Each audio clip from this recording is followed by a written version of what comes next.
complaining about my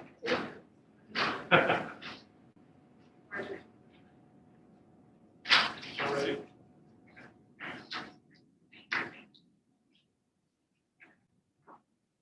You ready to go? Yes.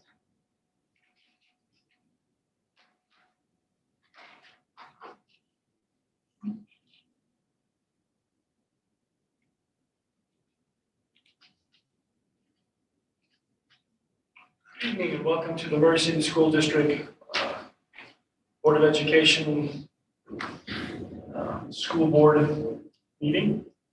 Prior to beginning, I'd like to read our code regarding the communication of these meetings virtual. Pursuant to Utah Code 52-4-207 and the State of Utah directives on social distancing, meetings of the Board of Education of Murray City School District will be conducted electronically until further notice. Members of the public are invited to participate via electronic means by viewing the board meeting at https://tinyurl.com/y8a6hhbr. Patron comments may be submitted via email to info@murrayschools.org until 5 p.m. on the day of the meeting. Please state in your email that this is a public comment for the board meeting and include your full name, address, and phone number along with your comment. Comments will be read during the patron statements portion of the meeting by the Murray City School District Office of Public Communications. Each individual will be limited to 3 minutes with a total of 30 minutes to be set for this purpose. Please review board policy SB 112 for policy regarding public participation in board meetings. In conjunction with that, I have policy 112, where it states the Board of Education, as a representative body of the community, wishes to provide an avenue for all citizens to express their interests and concerns for the schools. Accordingly, the public is welcome to attend all board meetings.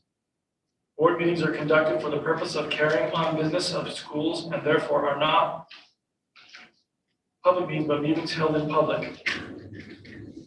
All meetings shall be open to the public except when those matters are prescribed by law are discussed. However, all actions taken by the board will be done in open meetings.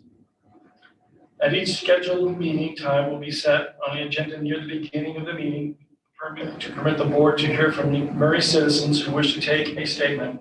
Each individual may be limited to 3 minutes, a total of 30 minutes to be set for this purpose.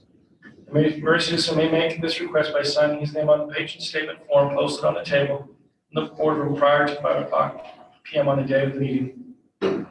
Patron statements are welcome regarding new issues, new program policy suggestions, other issues that have not recently come before the board. During this segment of the meeting, statements are not allowed regarding bidding, contracts, employment, or personnel issues, criticism of individual district employees, complaints where other appeals are available, repetition of issues recently discussed in the board meeting, items which have a separate public hearing. Citizens with concern or proposals are encouraged to contact the superintendent in advance of the meetings. This will allow the superintendent to help facilitate their request. The intent of this policy is to allow everyone a fair and adequate opportunity to be heard, to allow the superintendent to take direct action on policies that have already been established by the board on the subject of the request, to provide adequate time for the board to obtain necessary information and give thorough thought in situations where the policy does not exist. A change of policy is proposed or an exception to policy is specifically requested. And to see that time is devoted does not interfere with the fulfillment of the regular agenda of the board. Based on this policy and review of all the comments that have come in, we have prioritized those comments that are associated with Murray citizens to be read. We have received many comments that are from other organizations or others that are not necessarily Murray citizens. They will probably not be read at this time in an open public meeting, but I do want to assure you that the board has been receiving those comments and we will read them all individually if we have not already read most of them. With that, I would like to open the meeting with recommendation that we consider suspending of the rules of the 30-minute rule for patron statements for this meeting. I move that we suspend the rules. I have a motion to move. Do I have a second? Any other discussion? All in favor? Aye. Any opposed? Okay, we will then now proceed with the patron statements. We do anticipate that this will go roughly 2 to 2.5 hours based on the number of patron statements that we have received. How much? You want me to just say right 3 minutes, or do we need 10 seconds Yeah, just before that? give us a 3-minute Okay. mark. And we're gonna read these, 3 of us. So make sure and take your mask down and make sure We're gonna read, these, there'll be 3 of us that'll be reading these, kind of taking turns to make sure that we still have a voice left. Okay. So our first statement is actually a collection of statements, a template that was put together by a patron who submitted that out, and there were a number of people who signed on to that and sent the exact same template or something very, very close to it. So I'm going to read the names of the individuals that are signing this patron statement after I read the statement. So the statement reads, attention Superintendent Covington and Murray School Board members. As parents and community members of Murray City School District, we are only just learning about our district's Equity Council. None of us were told in advance about this council or any of its goals or programs. None of us had the opportunity to join the council, and none of our views were requested or considered, as this council made goals, plans, and wrote memos that directly affected the curriculum and classrooms of our children. We believe this council expects to have a huge impact on our children's education moving forward. And as parents, we need and deserve the time to get informed about all of this and to better understand what is going on in our district. For any district council that is going to have such an effect on our children, we want and expect to be involved. As someone who has the almost school-age child, I will not be sending her into your school system until these issues are resolved. We are in favor of pausing the Equity Council and all of its programs until they are fully transparent with the entire district about their goals and agendas, until they are following all Utah laws, and until they are seeking input from all parents and members of the entire community. Again, that's one statement. That was a template that's pretty much the same as the what everyone else submitted. Those that signed it were Whitney Jackson, Lindsay Hansen, Shane and Monica Evertson, Christy Langford, Heather Cropper, Jessica Zimmerman, Dustin and Nicolette Watkins, Tracy Woodbury, Madison Bullock, Josh Bullock, Becky Hines, Breen Thorson, William Chavez, Lois Lovell, Emily Shute, Teresa Woodbury, Wilford W. Cannon, Stacy Foster, and Bryce and Stacy Benson.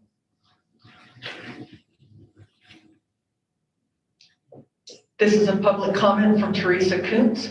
This message is for Murray School District staff and to the Murray Board of Education. Based on what I've seen in the news, parent emails in the study session last week, I gather many of you have lost sleep, worked more hours than what is expected of your role, and maybe even said to yourself, I didn't sign up for this.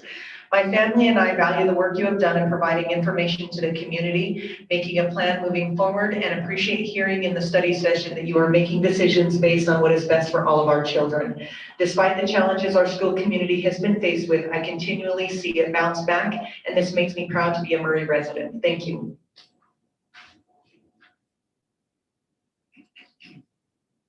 Superintendent and school board members, I have watched all of this unfold since January, and I am sad to see the division equity is causing our school district. I watched the study session in full, and I hope that what comes from the board tonight will truly have the best interest in mind for all involved. We all want what we feel is best for our kids. For me, every individual is equally important.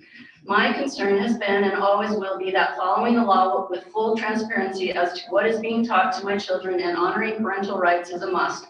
I have chosen to entrust my children's education to you, but that does not mean I will turn a blind eye. I very much want to be involved with my children and their education. I have stated before that I would much rather have supportive conversations than reactive ones.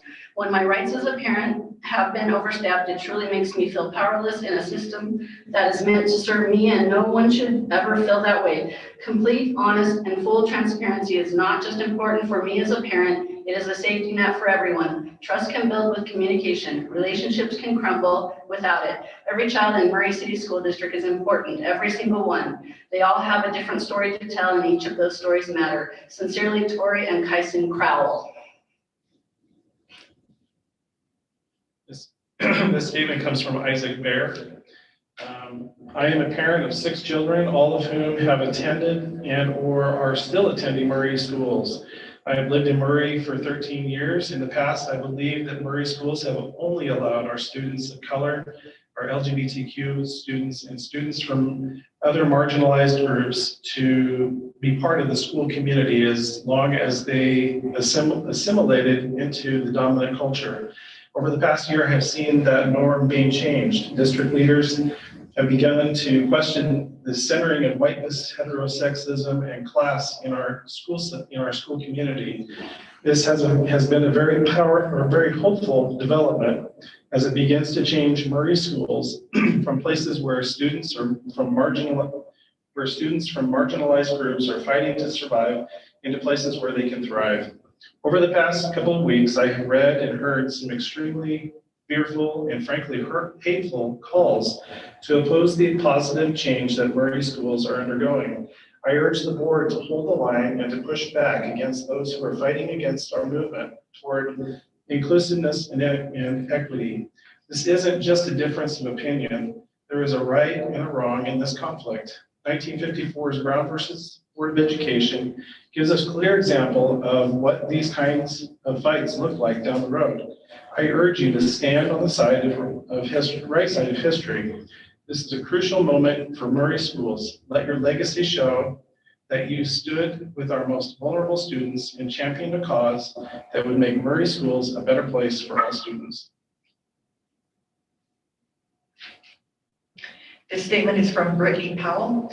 I am concerned about the recent handling of the Equity Council book bundles and proposed changes to the LTSR policy. MSD needs the work of the Equity Council to continue as it promotes equitable learning environments for students. Literature utilized in schools should serve as windows and mirrors in students' lives. Students should have opportunities to read texts at school that allows them to see themselves reflected within those texts, or to provide opportunities for students to develop empathy for others whose lives are different from their own. I am concerned about proposed policy changes. The proposed policy changes state, teachers and parents on the new text review committee will be selected by the SCC. SCC members typically do not represent the diversity of the student body. How will SCCs ensure diverse representation in who is on this committee?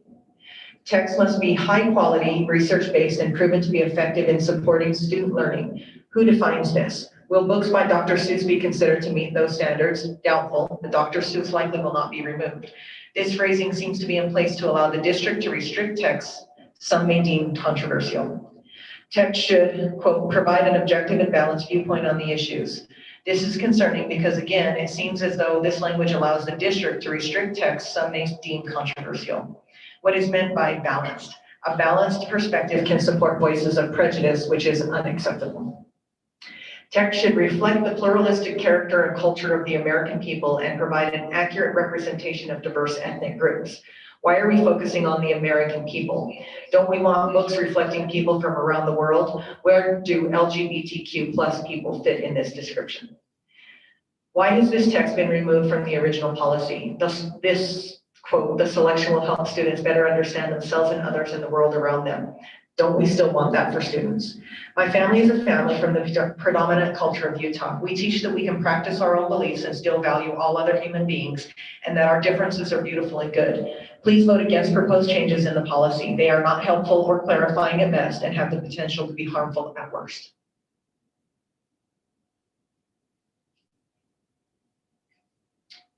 This is a statement from April Spain.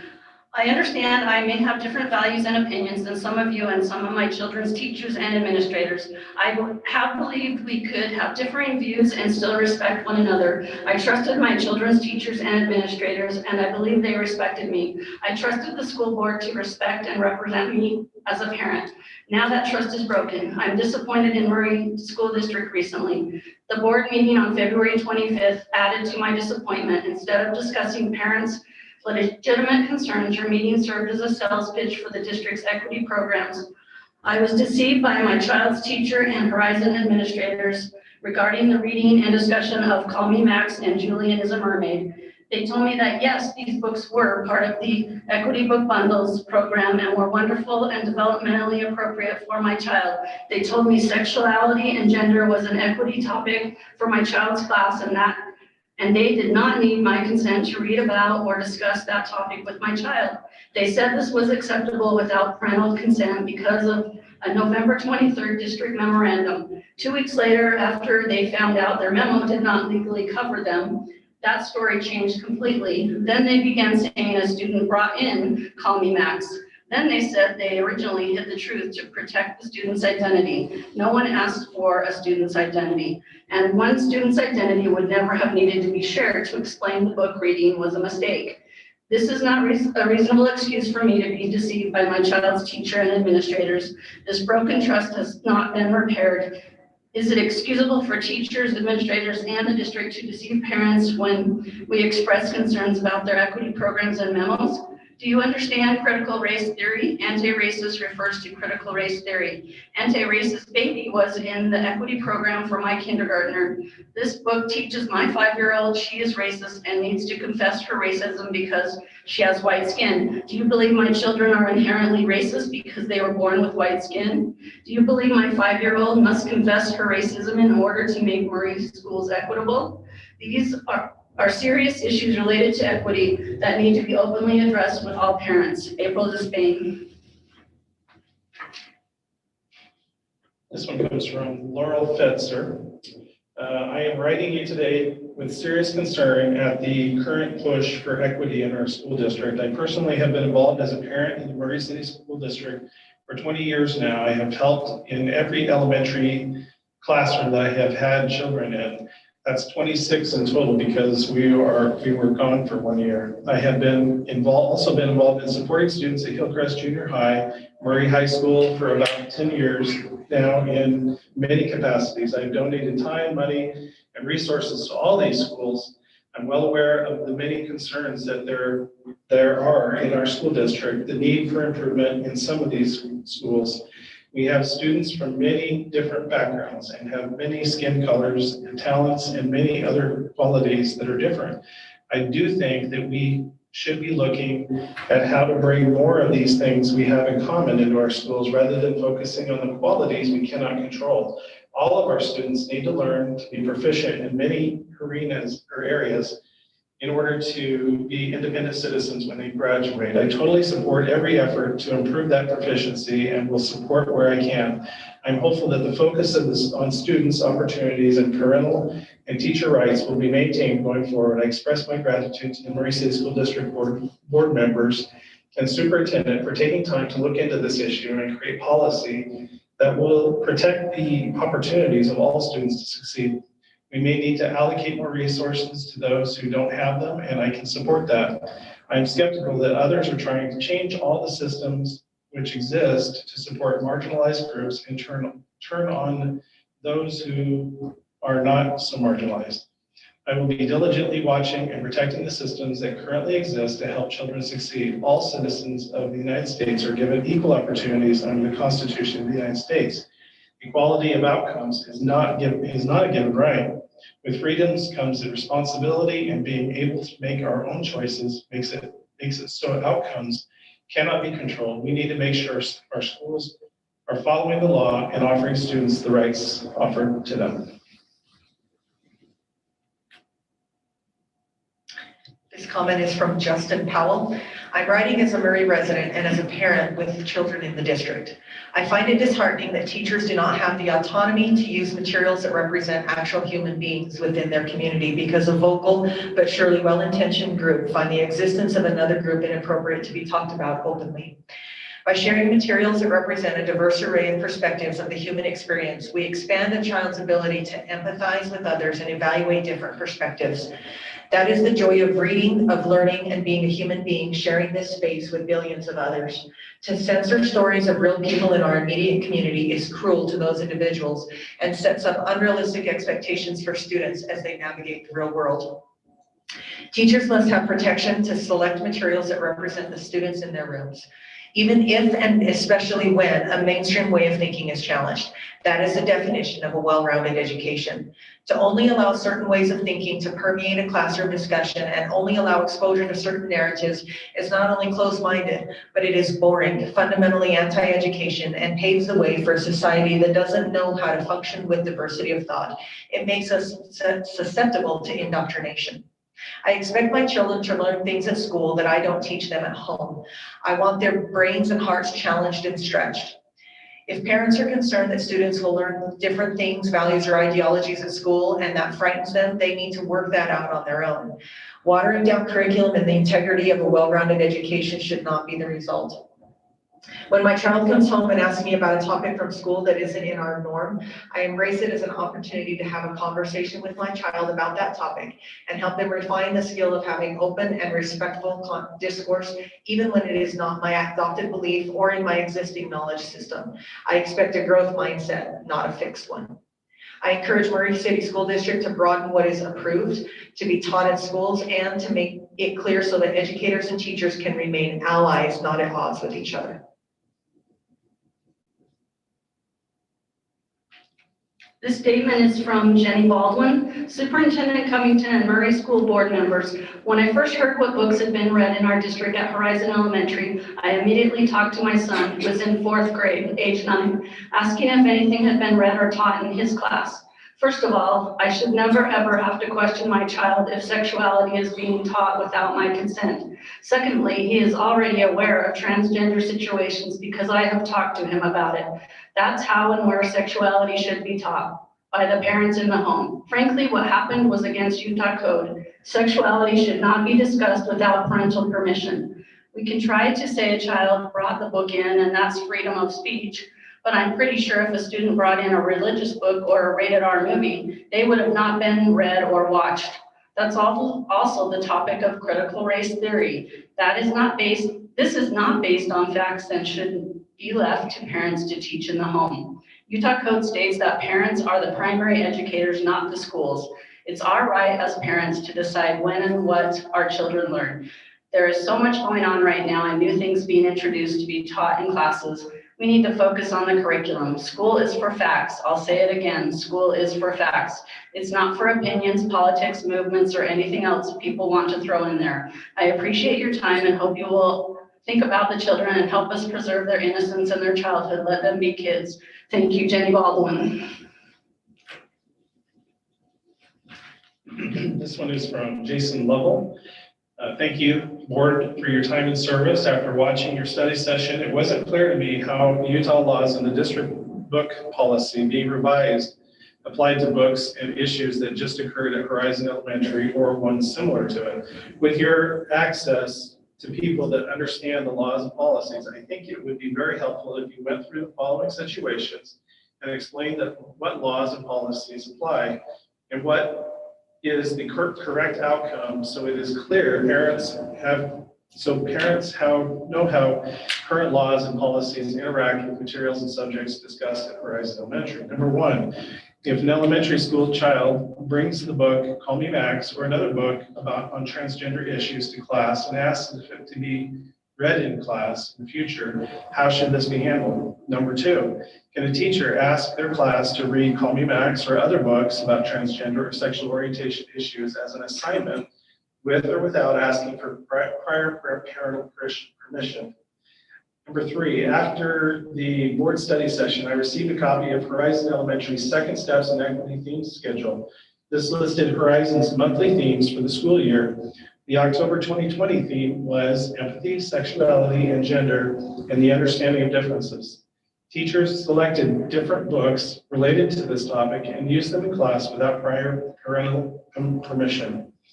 Other than maturation classes in 6th grade that require prior parental consent, are other Murray schools planning to discuss transgender or sexual orientation issues with or without prior parent permission? Number 4, it makes sense to have books with pictures of people of all types of skin colors so all students can see themselves in school books they read. Is this policy only about skin color, or is the policy also intended to have our children read books about transgender or sexual orientation issues with or without prior parental permission? Number 5, at a prior board meeting, someone said that if a person does not agree with Black Lives Matter, they should not be allowed to be on the Equity Council. The Black Lives Matter organization had a goal on their website until October 22nd to disrupt the Western nuclear family. What are the requirements to serve on the Equity Council, and how transparent will that process be? Thank you. This comment is from Natalie Spain to the school board. It seemed to me that at the last meeting, one of the major points was missed, mainly parental rights that were violated here. Actual legal laws were broken. I want my child to have a diverse education, but I reserve the right to be his primary educator and be informed what he is being taught. That seemed ignored in the last meeting, and people seem to just be sharing that equity needed to happen, not how it happened, which is what I disagree with.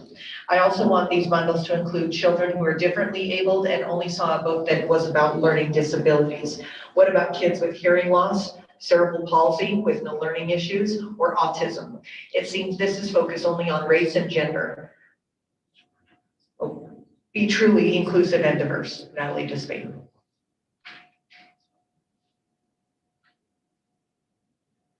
This statement is from Jamie Moish, Superintendent Covington and Murray City School Board members. As an MCSD employee and community member, it was pretty shocking to learn about the district's Equity Council. I don't believe that anyone, meaning MCSD parents, employees, or community, was informed prior to it being put into action and or given the opportunity to volunteer to be part of this council. It seemed very clandestine. Making a decision that impacts the students in our district in such a large-scale manner should not be moving forward without giving everyone that it impacts an opportunity to become informed. That seems so obvious that I was absolutely stunned when I was informed about what was going on. The MCSD I have known and loved, having my children be educated through, and that being employed by over the last 30 plus years is not doing things in the manner I always thought they had. These decisions are so important to our students' well-being. All concerned parties should be involved. I feel like as a community, we have been so misrepresented in the news, whether on TV broadcasts or in the paper. If we are concerned with what has been going on, we are branded as bigots, undereducated, and worse. I resent that. It's definitely important to reach out to both sides of the issue and get a more balanced story as to what is going on. As an employee, it is not easy to voice my opinion without worrying about backlash. Several employees have mentioned the same concern. I'm grateful that the Equity Council was put on pause, but wondering for how long and what the plan will be going forward. As an employee, I'm also wondering if there was any accountability or repercussions for those who were responsible for this in the first place. I realize that you cannot answer publicly to that private issue, but what happened was against Utah laws, and I believe it should be addressed accordingly. I love Murray and MCSD. I appreciate the time being given to us now. Jamie Moish. This one is Carrie Dunn. She says, hello, and thank you for taking time to read this. I hope you also take time to listen. My 3rd grade daughter came home on a Friday evening playing and talking about transgender. As she is my oldest, it has not yet become the topic in our home. She told us her teacher read a book in the class about it, even telling us that there was medication girls can take to grow a beard like a boy.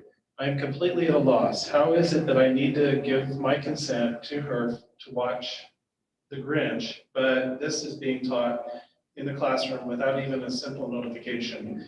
It is completely unacceptable to teach children anything aside from core subjects without full disclosure to parents on what you intend to teach their children.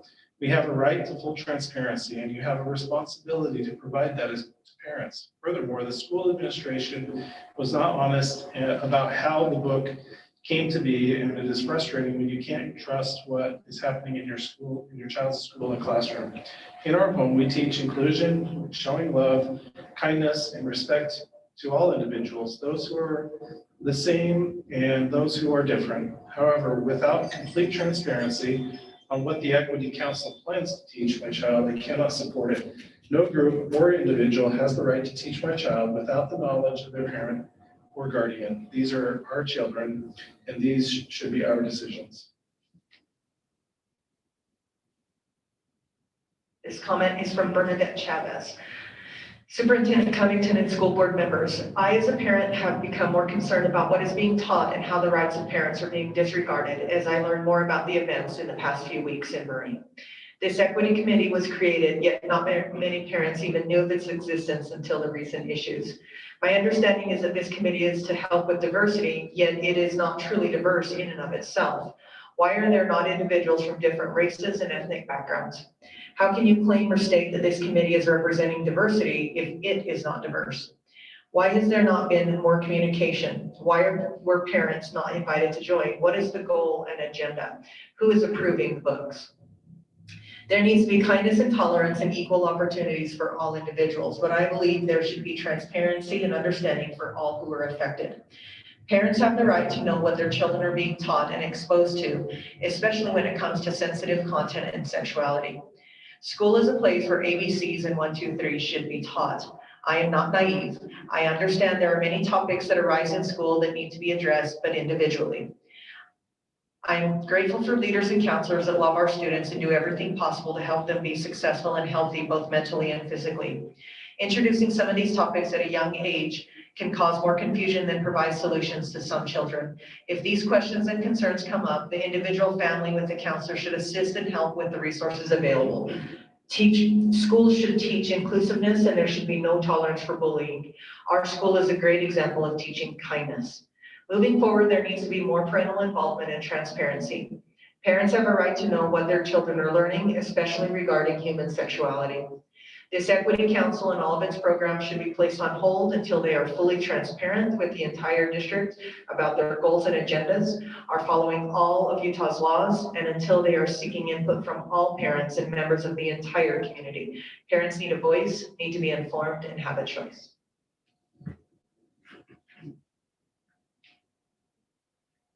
This comment is from Ruth Spain. Superintendent Covington and Murray School Board members. Our family moved to Murray in 1984. We have 7 children who attended schools in the Murray School District. We are pleased with the education they received here and have felt that our parental approval was welcome. We now have grandchildren who attend school in Murray, and we are concerned that the district's Equity Council is not allowing the parents to be informed and involved in the decisions that are being made. Parental rights are upheld in Utah law. We, along with many parents and Murray community members, have only recently learned that there is an Equity Council. We understand that input from parents was not requested as this council was making their curriculum plans and setting goals for the future of children in Murray.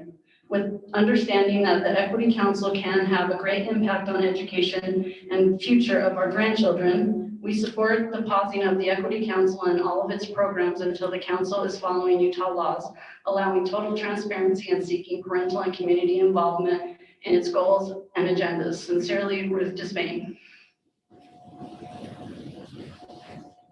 This is from Sally Miller. Ms. Covington and school board members and district leaders, I recently sent a thank you letter to Ms. Covington and school board members. I do thank you for all that you do, but as I listened to the 3+ hours of your board meeting, February 25th, I have found some inconsistencies in what I've been told by a parent and a school board member in the meeting. As I listened to Principal Anderson explain what happened and asked if there were any questions, there was a long pause. Excuse me. Melinda Johnson asked questions, but really no one else. does everyone really understand what is going on with the book bundles, Equity Council, and the books being read in classes? I have been given conflicting answers to all three of those. In the meeting, it sounded as if very few board members really don't know much about the Equity Council. And Mr. Dean's explanation of it seemed to say to me that board members, that parents weren't involved because they hadn't had time to figure out the plan of action. Yet a few sentences later, he is saying they are being invited to other schools, et cetera, and giving their plan to others. I am really confused, and as though not many questions were answered to help the public and parents feel confident that our school board and district leaders can give us honest, transparent answers. I would hope they would ask more questions, and I would hope for more clarification. I would also hope for that personal agendas are not being used in our school systems. Thank you. This comment is from Greg Marchant.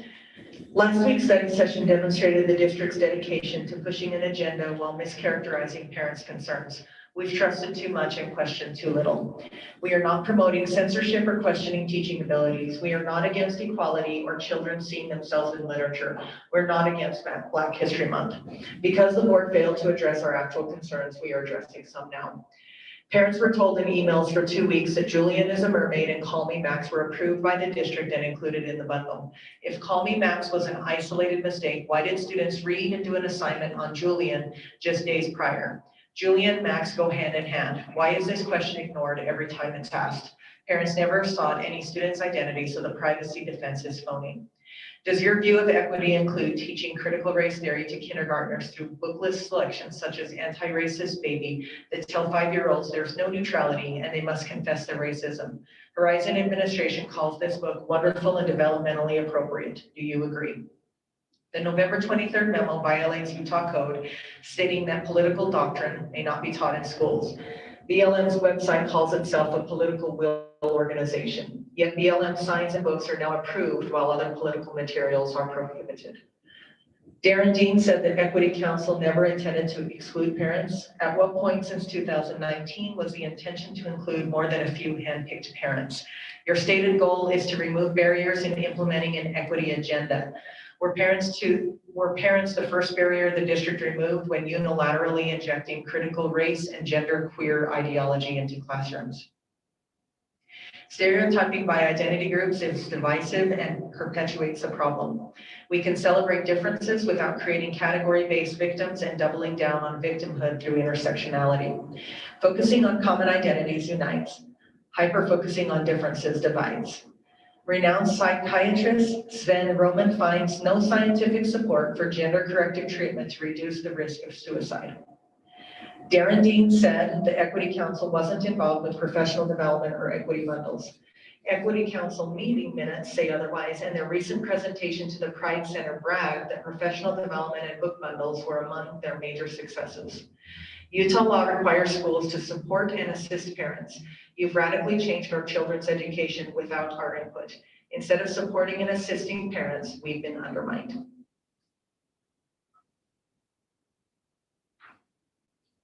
This comment is from Marianne Golden. Dear board members, first I would like to thank you for your service and patience during this past year of continual change and often high emotions. I am a parent of a junior high age child and a third grader. I am also a current PTA president. I have been following the discussion concerning recent events concerning equity and the development of the Equity Council. I understand that the events that happened at Horizon were an isolated event. A good that has come of it is a beginning discussion about how this important and sensitive subject should be addressed. I believe that all children should feel that school is safe and a comfortable place. In that regard, I as a parent think it is imperative that parents be informed prior to and given a chance to give consent or not to give consent to having their child participate. Every family has their own values and way of handling sensitive information. Some may have no problem with the proposed curriculum or methods. Some may feel the materials chosen may not be the best way to teach their child or prefer to approach the subject as a family instead of in a school setting. In the spirit of honoring diversity, it makes sense to honor families of diverse backgrounds and feelings because some of the subjects addressed would overlap with some families' religious beliefs. Schools have to be particularly sensitive. As we would never want to push one group's religious beliefs or ideals, we also would not want to discount them and make them feel less than or bad for having them. I believe if given the choice to opt in or out, that parents will feel heard and have more trust for the council and its overall mission. I know you will thoughtfully take into consideration all the input you receive. I thank you for your time and sacrifice on behalf of our students, teachers, and staff members. Sincerely, Marianne Golden. This comment is from Mary Gilmore.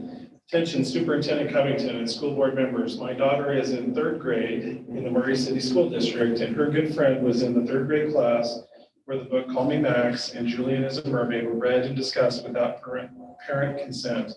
After inquiring with the teacher why this happened, the teacher stated she was justified because of the 3rd memo that came from the Murray City School District and school board stating they fully embrace the responsibility for inclusion, belonging, and justice for transgender populations, as well as other marginalized populations. Whether a student brought the book in or it was a planned event, the teacher felt justified in reading this book without parent consent. In fact, in a response letter to the parents, she said the following: I feel students benefited from these books with a sense of confidence in who they are and in their ability to accept others. I follow administrative code and guidelines around transgender issues, close quote. It is very concerning to me that the teacher felt justified in reading this book because the district guidelines. It looks like teachers felt that the 3rd memo trumped the 1st memo, which stated the law on these issues. Would it make sense to make one district memo clarifying the other 3 memos so that it isn't confusing to teachers and parents? After hearing the study session last week, it wasn't really clear if parents would be given the opportunity to give consent when topics are taught involving sensitive issues like human sexuality, sexual preference, and transgenderism. I would hope that it is made more clear soon. I care deeply about the things my children learn, no matter where they are.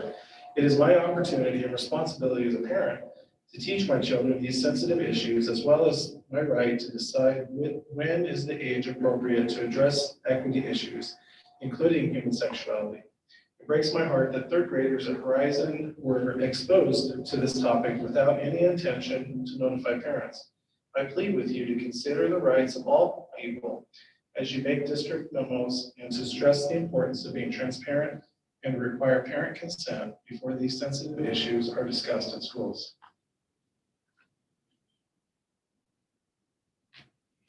This comment is from Carolyn Casteller. I'm a grandmother here in Murray, and I have been informed that books are being read to our Murray children, which are teaching sexual and moral matters, which I believe parents have the right and responsibility by Utah law to teach themselves. Books like Call Me Max are subtle, secretive ways of teaching values which may not agree with many parents' views, and I, for one, am entirely against. I am appalled that such things are being taught without notification to their parents, who have a right to know. I am particularly stupefied that books like Call Me Max, which is evidently part of the equity book bundle, are telling children that their parents may have made a mistake by calling them a boy or by inference a girl, based on the genitalia with which they were born. Our parents' rights to teach and educate their children according to their own values being jerked out from their hands by schools who think they know better now. Since when have school boards become silent in supporting parents and their responsibility to parent their own children? Please rethink the direction you are going and believe in parents again. I know we make a ton of mistakes, and as grandparents, we do as well. But most of us are doing a pretty good job of raising a decent and God-fearing coming generation and need the support of the education system, not a takeover.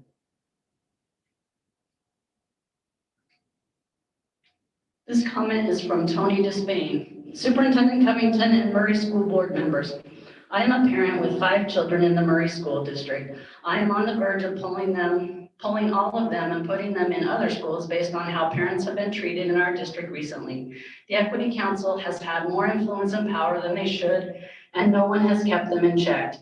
Any political or sexual topics addressed in curriculum as stated in Utah law should be approved by and seek input from parents. That is the law. This recent incident with Julian is a Mermaid and Call Me Max was a slap in the face to parents. We were told by our child's teacher and principal that those books were read with justification of a November 23rd memo, which was approved by the Murray School Board. The fact that teachers and administrators see that memo as a free ticket to circumvent Utah law and parental consent means it had better be changed. This memo definitely gives teachers the idea that they can use political speech in their classrooms as well. Why does the Equity Council get to decide whether or not a certain type of speech is political?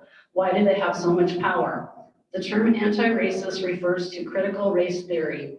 There are several books in the book bundles program which promote this theory, including Anti-Racist Baby, which was to be read in my child's kindergarten classroom.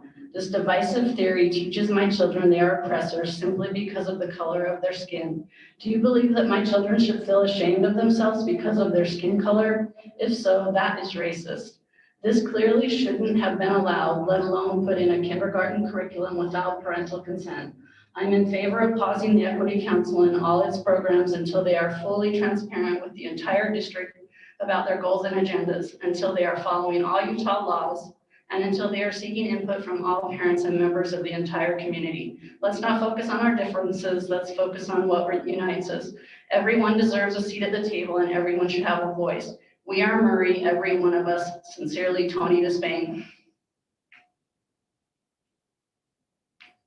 This public comment comes from Jessica Miller. Thank you for removing the equity bundle suspension. It is important that underserved students see themselves represented in literature, to see that they are seen and valued. As a voting member of the Murray School District and mom of two, I wholeheartedly support expanding the Equity Advisory Board Council and plans to make their meetings open and transparent. However, I disagree with the renaming of the Murray Opportunity Schools Advisory Board and to watering down its mission.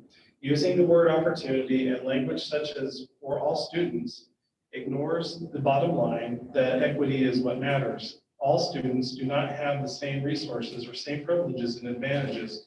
We as a community and you as our represented board and district staff should stand by equity, particularly after hearing the data shared by the district staff on who is able to access talented and gifted AP advanced curriculum and programming. When talking about the mission of this board, it should be clearly state that the purpose of it is to determine what underserved and at-risk students need to be successful. Don't water down the mission. I would like to remind you of your commitment as posted on Facebook on June 4th, 2020. Murray School District reported that it denounces racism of any kind and strives to create a school system free of discrimination and justice, close quote. The post continues. Last fall, a district-wide equity council formed that is working continuously to ensure that we are meeting the needs of all students, particularly our Black students and students of color, close quote.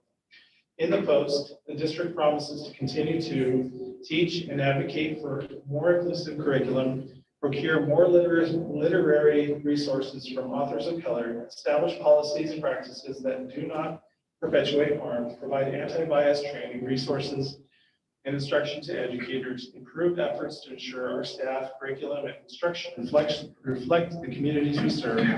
We Are Murray is touted not just a catchphrase, but the embodiment of what we strive. We are committed to leading with love, inclusiveness, and compassion for all. Education is powerful.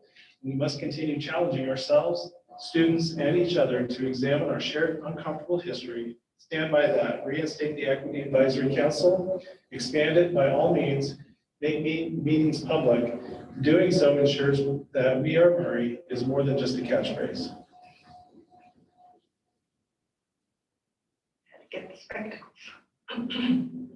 This is from Andrea Nelson. I am the grandmother of 2 elementary school children in Murray District.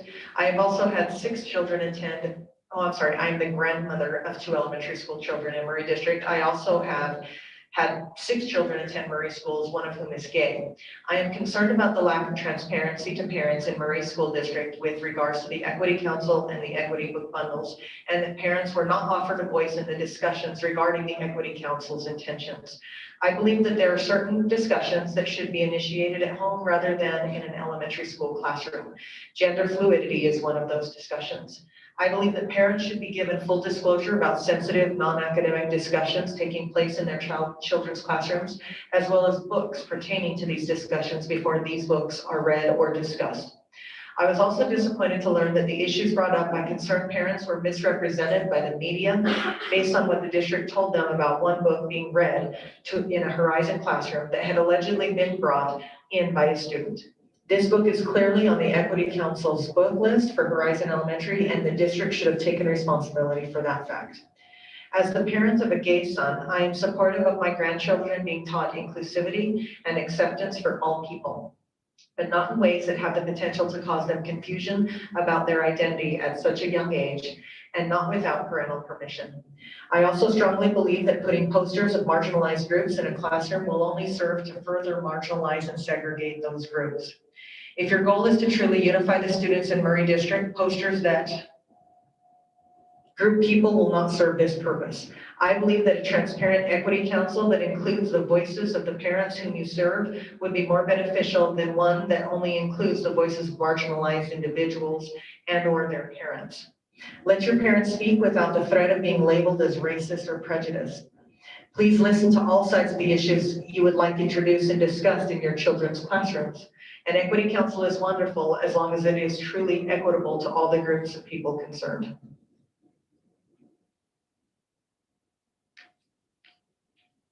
This comment is from Shawna Sandberg. In response to the library section of February 25th meeting, I have an MLS and worked in 3 public library systems as a children's librarian, twice as head of children's services, including at the Murray Public Library, and 5 months as Parkside librarian. 1, the American Libraries Association is not a legal entity. 2, what belongs in a library is largely dependent on the librarian and the community they reflect. For instance, the SLC library system has a large unique collection of materials representing members of the Church of Jesus Christ of Latter-day Saints. No such collection exists in public libraries in Virginia where I work, as there aren't as many members. However, one library there did have a large Catholicism collection, as they had visits from private Catholic school students, specifically seeking those materials. Those students were part of their community and the library wanted to reflect that. 3, all variety of books is a super broad statement when deciding what to have in a library. So if you have anti-racist baby in your collection, are you going to have a book on white supremacy? If you're concerned about reflecting all variety of views, do you have books that deny the Holocaust happened, that promote violence, that reflect specific religious faiths, the Bible and the Quran, for example, or books that repeat contemporary conspiracy theories, etc.? No library can own every book, and decisions are constantly made about what views to include and exclude. And I welcome the collection development document read at the meeting. 4, there is a vast difference between a public library and a school library, and between an elementary school and high school library. Collections in a school library largely support school curriculum, for example, whereas public libraries have a much broader audience. It is not apples to apples. 5, there is also a big difference between having a book in your library and promoting that book. By putting it on a book list or displaying it, for instance, there is an even greater chasm between having a book on a library shelf and reading that book out loud in story time to a class, etc. 6, I also find that putting the onus on parents to know every single book in their school library is an unrealistic burden. Thank you for tackling these difficult issues. This comment comes from Lacey Stinson. Attention Superintendent Covington and Murray School Board members. When I picked up my daughter from school on January 8th, she could not even wait till we were in the car to tell me about the puberty lesson she learned at school that day. She went on to explain the detail about the book, Call Me Max. that was read in class. She was also taught that she felt that she should have really been a boy, that she could take special medicine when she was older to grow a beard. I was so shocked and so heartbroken that my 8-year-old child had just been taught this from her school teacher. How could she be learning this in school without my knowledge?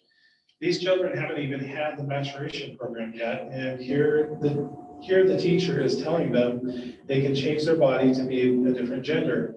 We had just taught our daughter about sex a few months before, and now here her teacher is telling her it's okay to change your gender. This is way too much information for her 8-year-old brain to take in. Let them be kids. I know that this is a topic I would eventually need to have with my children, but I would have liked to have done it at a time I felt was right and in my own way.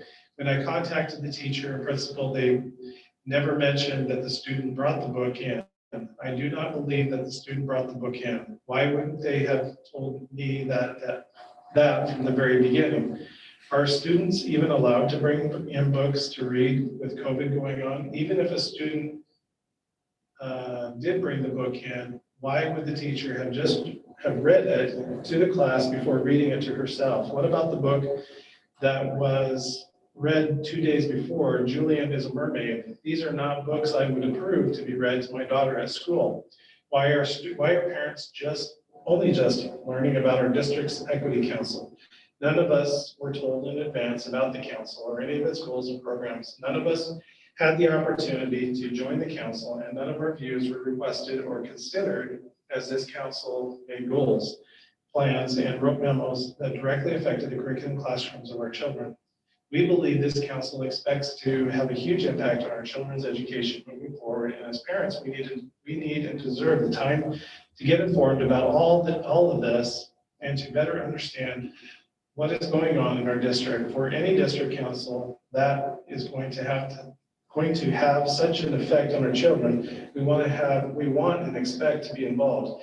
We are in favor of pausing the Equity Council and all its programs until they are fully transparent with the entire district about their goals and agendas, until they are following all Utah laws, and until they are seeking input from all parents and members of the entire community.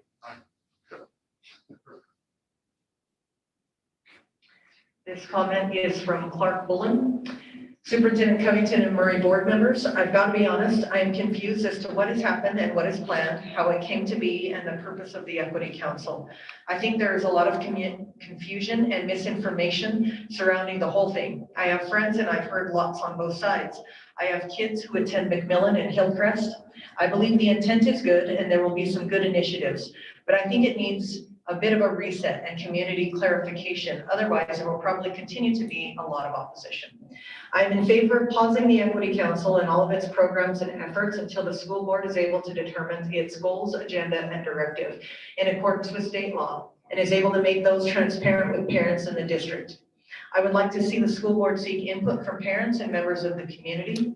I believe the city is putting together a task force that could help address some of these concerns. I am happy to lend my thoughts or listen to anyone on the board or the council.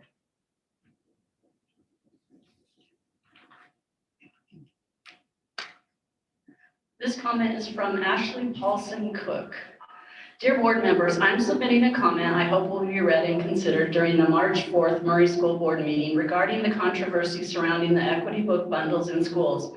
As a parent and educator, I feel passionately about supporting youth emotionally, socially, and intellectually. Many students that attend public schools do not see themselves in classroom educational materials or books. They may not feel supported for their diverse ethnicity, identity, beliefs, or culture.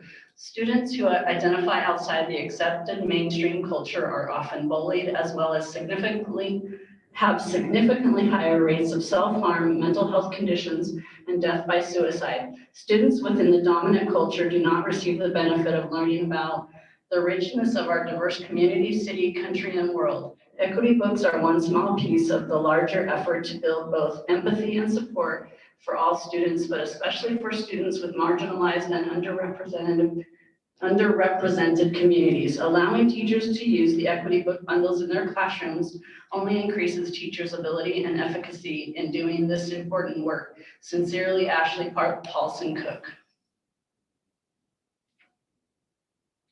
This comment comes from Rochelle or Rachel Cameron. Attention student superintendent Covington and school board members. I am Rachel Cameron and I have 3 young children at Grant Elementary School, kinder, second, and fourth. We obviously come from a neighboring school district to attend the Murray School. So far, Murray School District has far exceeded my expectations for my children's education. In fact, I have 3 neighbors who have followed me to Murray School District because of my recommendations. I have faith and trust in Murray School District and hope that my trust can continue. I am concerned parent about the events that happened at Horizon Elementary School around the books, Julian is a Mermaid and Call Me Max, the Equity Committee, and the future book bundles.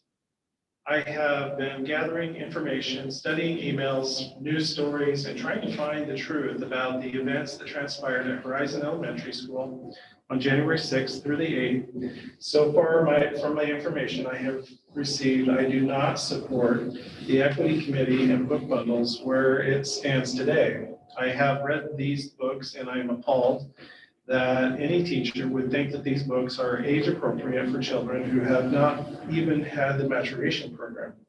I'm also appalled that any teacher or vice principal would think it was their right over the right of parents to discuss these topics with children without parental consent. If Murray School District continues to allow these conversations, the education topics in the classroom without parental consent, I do not see how the district is going to avoid future lawsuits. After reading through Utah Law Code 53E-9-203, these educators, teacher, and principals were in direct violation of Utah law.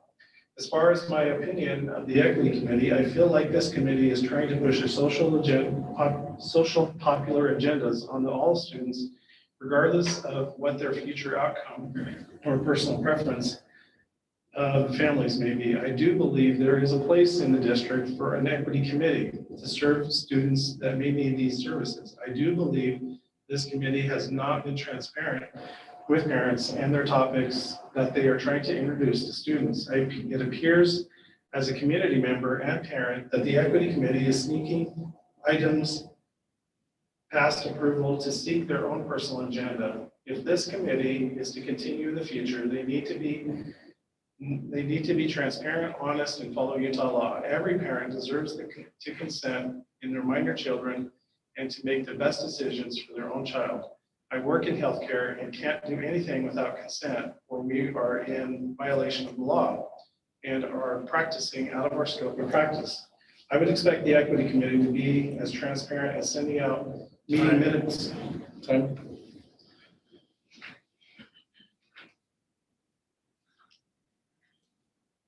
This comment is from Susan Prestwich. I'm a resident of Murray. I myself am a proud graduate of Murray High School. I continued studies in teacher education after high school at Weber State and graduated with a BA degree in elementary education. My husband and I have loved living here in Murray City, and our 5 children have been active participants in attending Murray schools, community events, and activities here. I was just recently made aware of some issues regarding our district's equity council, which I didn't even know about.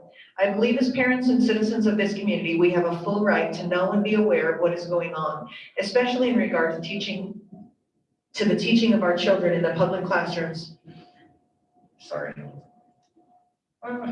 In the classrooms and community. In the past, I've always appreciated being made aware via letters that were sent to us as parents of the MCSD at times when there was ever a question of sensitive subject matter, age-appropriate content, or questionable information being taught in the classrooms.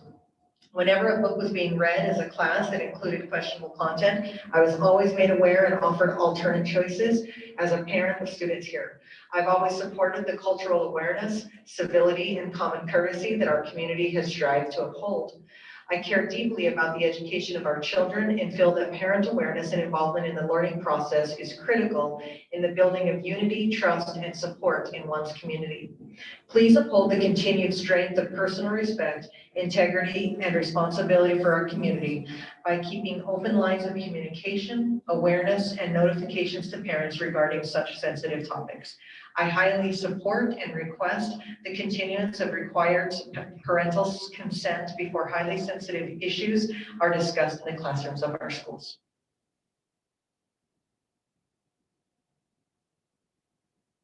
This comment is from Joel Dunn, Superintendent Cummington and Murray School Board members.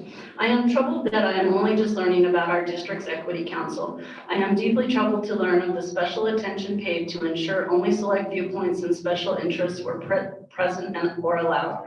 To my knowledge, no effort was made to make known or distribute information about this council or any of its goals, programs, or agenda.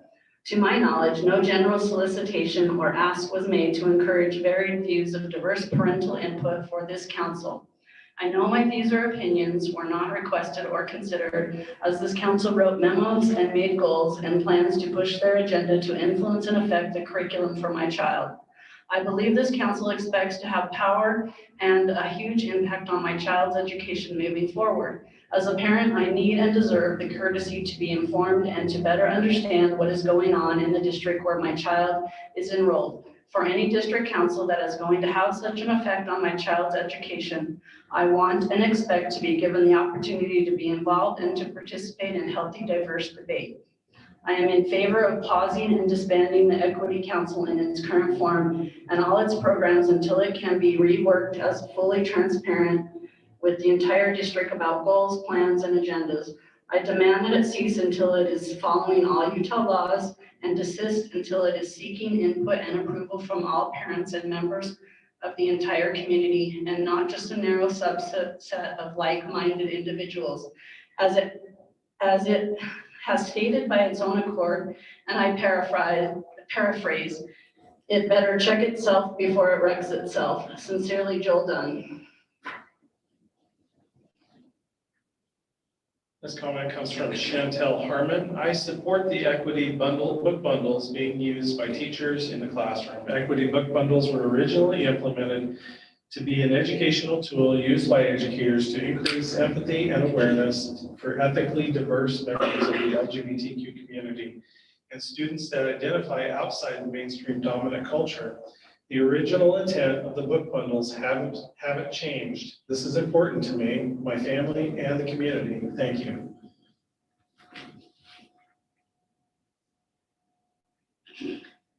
This comment is from April Davies. As a parent and community member of Murray City School District, in learning about our district's Equity Council, I did not have the opportunity to join this council. My views were not requested or considered as this council made goals, plans, and wrote memos that directly affected the curriculum and classrooms of my children. I am concerned about the lack of trust I'm experiencing toward the school district. I have no confidence in the latest version of events that happened in the Horizon classroom. If there was homework sent home, then the book was planned ahead of time and was not brought in by a student. If books are brought in by students, there needs to be thoughtful consideration and transparency before reading them. If this story is true, then there are still changes that need to be made, guidelines to be created, and parents that need to be informed. My child isn't allowed to bring in a Frisbee or any other toy for recess because of COVID, but this child is allowed to bring in books.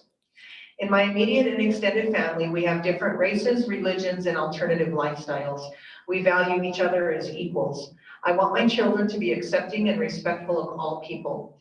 I want them to have the freedom to develop into their true selves.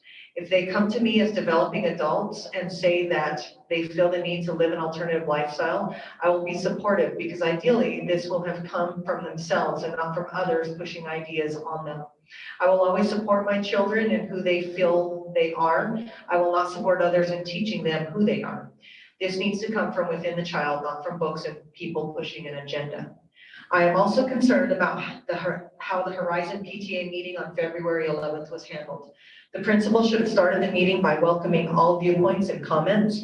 From my perspective, it seemed to have been planned in advance that they would immediately perpetuate what I am concerned is an untruth, that a child brought in the 2 books in question.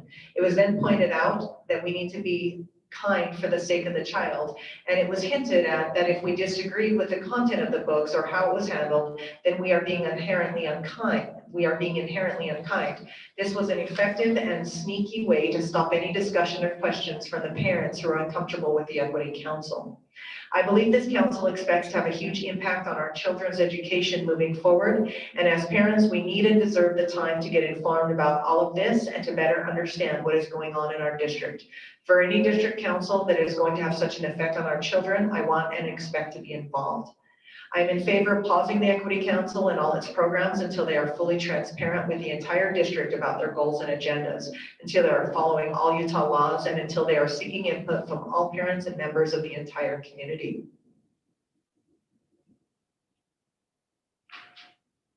This comment is from Ashley Bond. Dear Murray School Board, first of all, I'd like to say how pleased I am that the suspension placed on equitable books in Murray schools has been lifted. I feel that this was the right decision and that it is what is best for everyone. However, I still feel compelled to speak about the event that spurred the debate surrounding equitable books in the first place. As an educator myself, I understand the necessity to err on the side of caution when it comes to controversial topics in our society. And I understand the role that schools should play in discussing these issues in a classroom setting. But I also believe that this specific incident could have been handled differently. I teach at a school with a high population of LGBT students. In fact, my school has been labeled as a safe haven by the LGBT community. I would like to think that all schools could fill this role, but the unfortunate reality is that most schools are not doing enough to welcome and protect LGBT students. I have seen firsthand the devastating effects that widespread intolerance for the LGBT community has had on my students. I have lost multiple students to suicide and have watched helplessly as countless others were placed in long-term mental health facilities. Much of the time, I never hear from them again, and I don't know what becomes of them.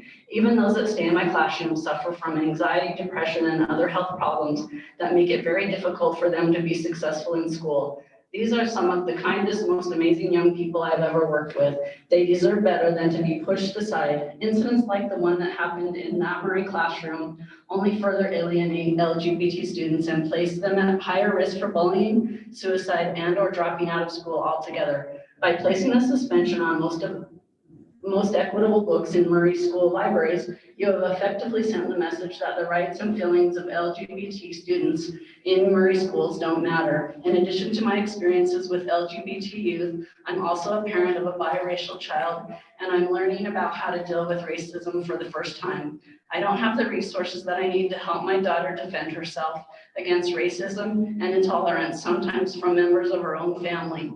I rely heavily on outside sources like schools to help enhance my daughter's knowledge and experiences so that she can better navigate through the challenges that she will undoubtedly face in life. As an African American, she does not have the luxury of opting out of learning about race and racism. I would much rather she learn about it in the safety of a classroom than in real world, which is much less forgiving, but she and students like her can't have a meaningful learning experience in school if equitable books and resources are removed from classrooms every time someone else's child encounters something that they don't approve of. If more classrooms have books like Call Me Max, perhaps students I lost to suicide would still be alive. Perhaps the world wouldn't be fighting over brown people, as my daughter puts it. Perhaps there would be no need for us to be here today.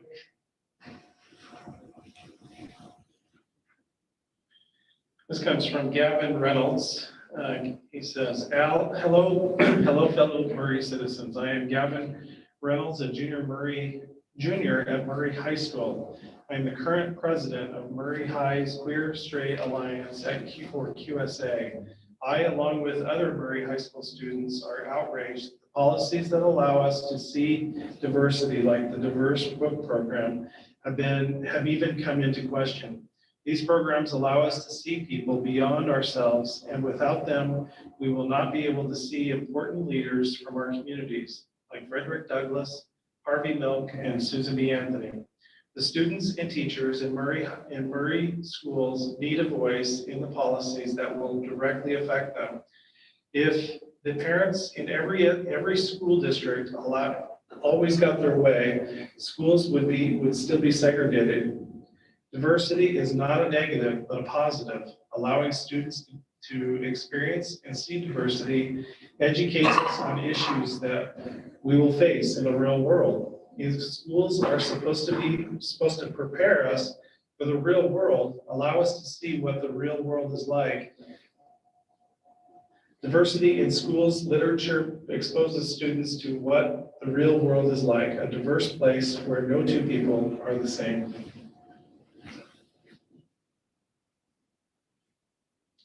This comment is from Linda Harris. I moved to Murray 17 years ago. I have 4 kids who have each attended Parkside, Hillcrest, and Murray. My 2 youngest are currently at Murray. The day after I moved into the neighborhood, I was greeted by a neighbor who told me I should consider having my kids go to another school because the testing scores weren't good enough at Parkside. Over the years, I have often been questioned about switching schools. I have stood by the fact that I believe in attending and supporting my neighborhood schools. My kids have learned diversity, tolerance, how to deal with bullies, how to work with people that have differences of opinion, and many other life skills. My kids have had friends from all races and some that represented as LGBTQ. My kids have been in band, theater, choir, student government, athletics, and best buddies, all of which have allowed them a variety of people to interact with. I've been a volunteer in Murray schools for 17 years. I have helped countless hours at Parkside, even serving as PTA president for 2 years. I have helped with projects at Hillcrest and projects at Murray. Prior to raising my children, I've taught school a handful of years, and so I understand the demands teachers have and realize that teachers are not perfect. My kids have had teachers say or do things that were not appropriate and that should not have been said or done. In these situations, we have been able to talk about it or work through it and go forward.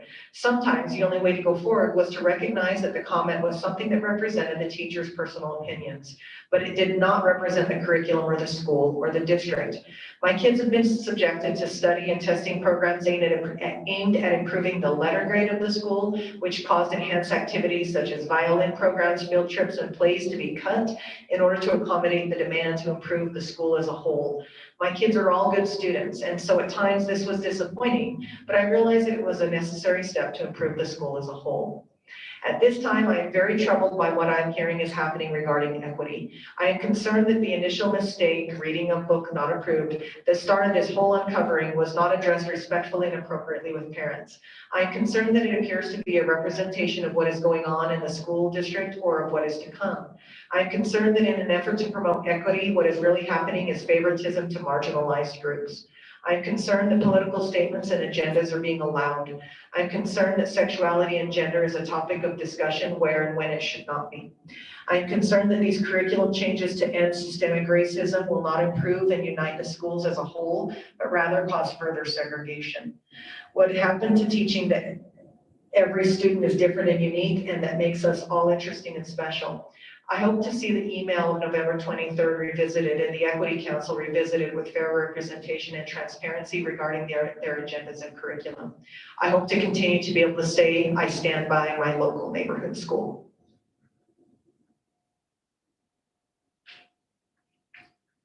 This comment is from Camille Shawstead. Unfortunately, our trust in the district has been violated. Recently, concerned parents came forward asking for informed consent and transparency, and it seems as though the district and media has painted them as bigots. I'm concerned that Call Me Max was read without informed consent. As a parent of a 3rd grader, I too would be upset if sexuality was discussed with my child without my consent.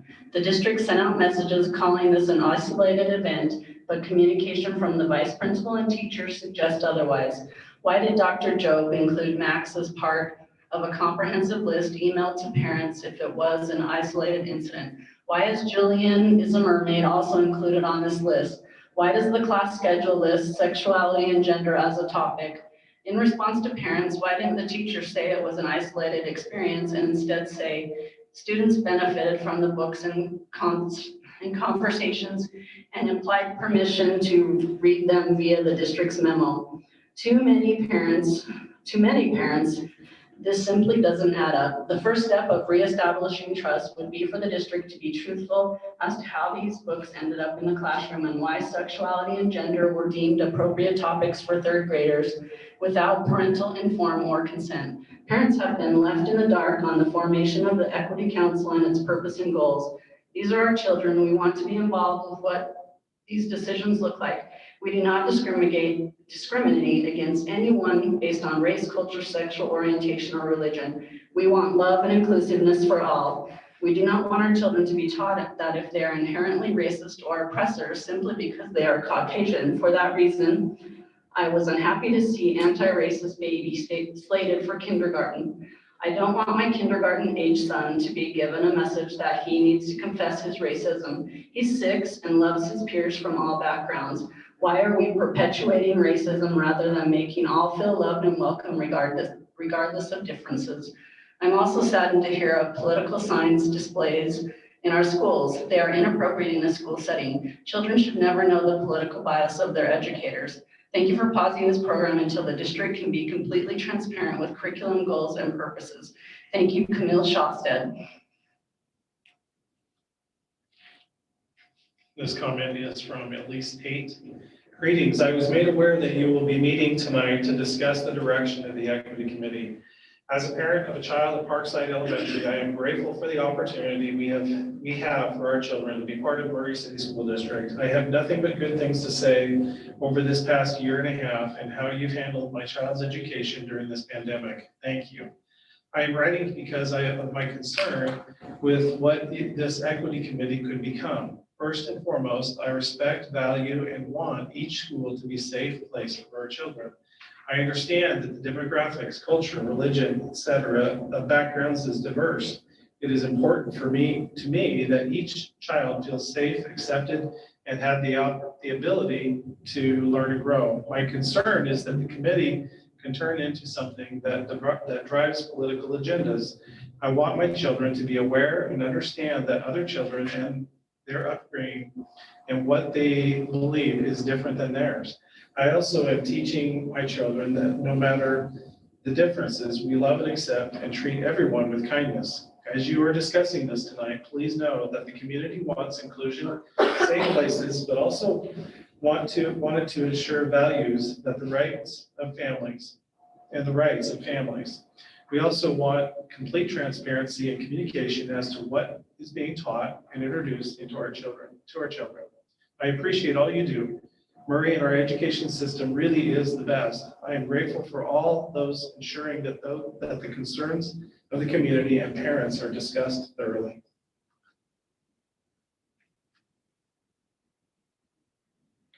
This statement is from April Farmer. My daughter is an 8th grade student at Riverview this year. I picked her up early from school on Monday and noticed a Black Lives Matter sign on one of the classroom doors. I was surprised to see the sign in school and I emailed Mr. Kaufman concerning the matter. I voiced my concern that I believe the sign violates Utah Code 53G-10-4026, which states that political, atheistic, sectarian, religious or denominational doctrine may not be taught in public schools. I believe this sign falls under that code. In response, he quoted the following, quote, "The Murray City School District does not endorse or support any political statements in schools. The statement that Black Lives Matter is permitted in the school setting, not as an endorsement of a political viewpoint, but as a statement of support for anti-racism and human rights."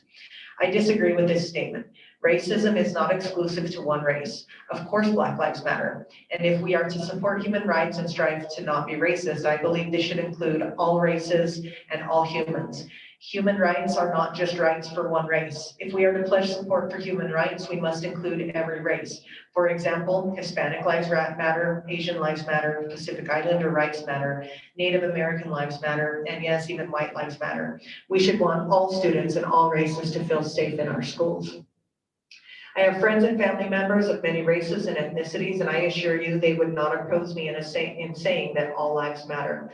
I know it's not politically correct to say that in this day and age, but for me it comes from a place of love, unity, and respect for all races and all humans. When we put up a sign in our schools supporting one race above another, we divide ourselves even more than we are divided already. We live in a very emotionally charged environment right now. I think bringing statements and subjects like these into our school is doing our kids a disservice. I believe there are better ways to foster unity in our schools. I thank you for considering my viewpoint. April Farmer.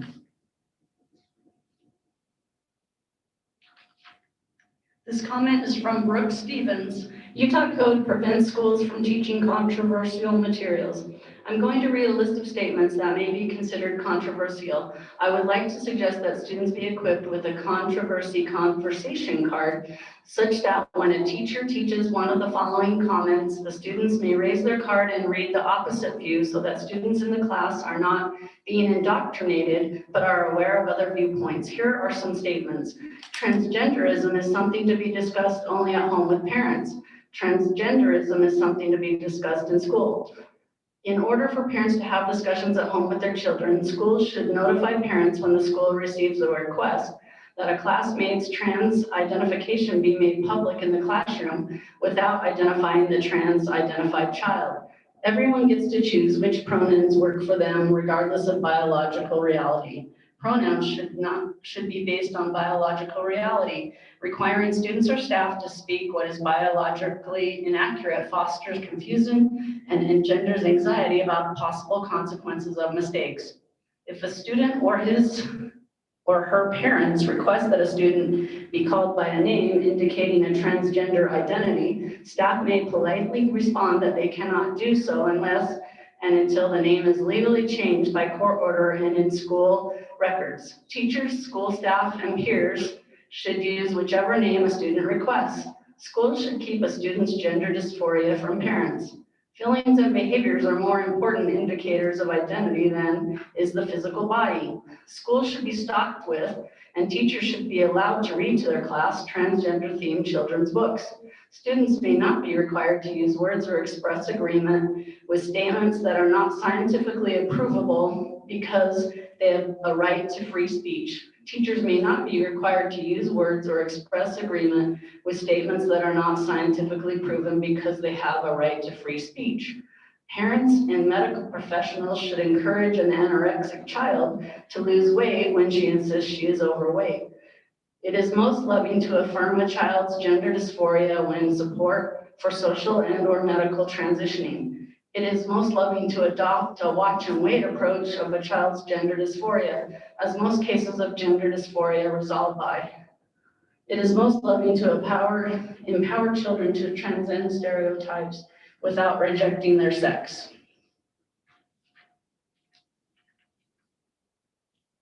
This is from Robert Egan. As an attendee of last week's meeting, I greatly appreciate all the thought that the board has put into this matter. I do have some concerns about the proposed changes. First, the Murray Opportunity Schools Advisory Council feels like a move to push folks from the Diversity Council out.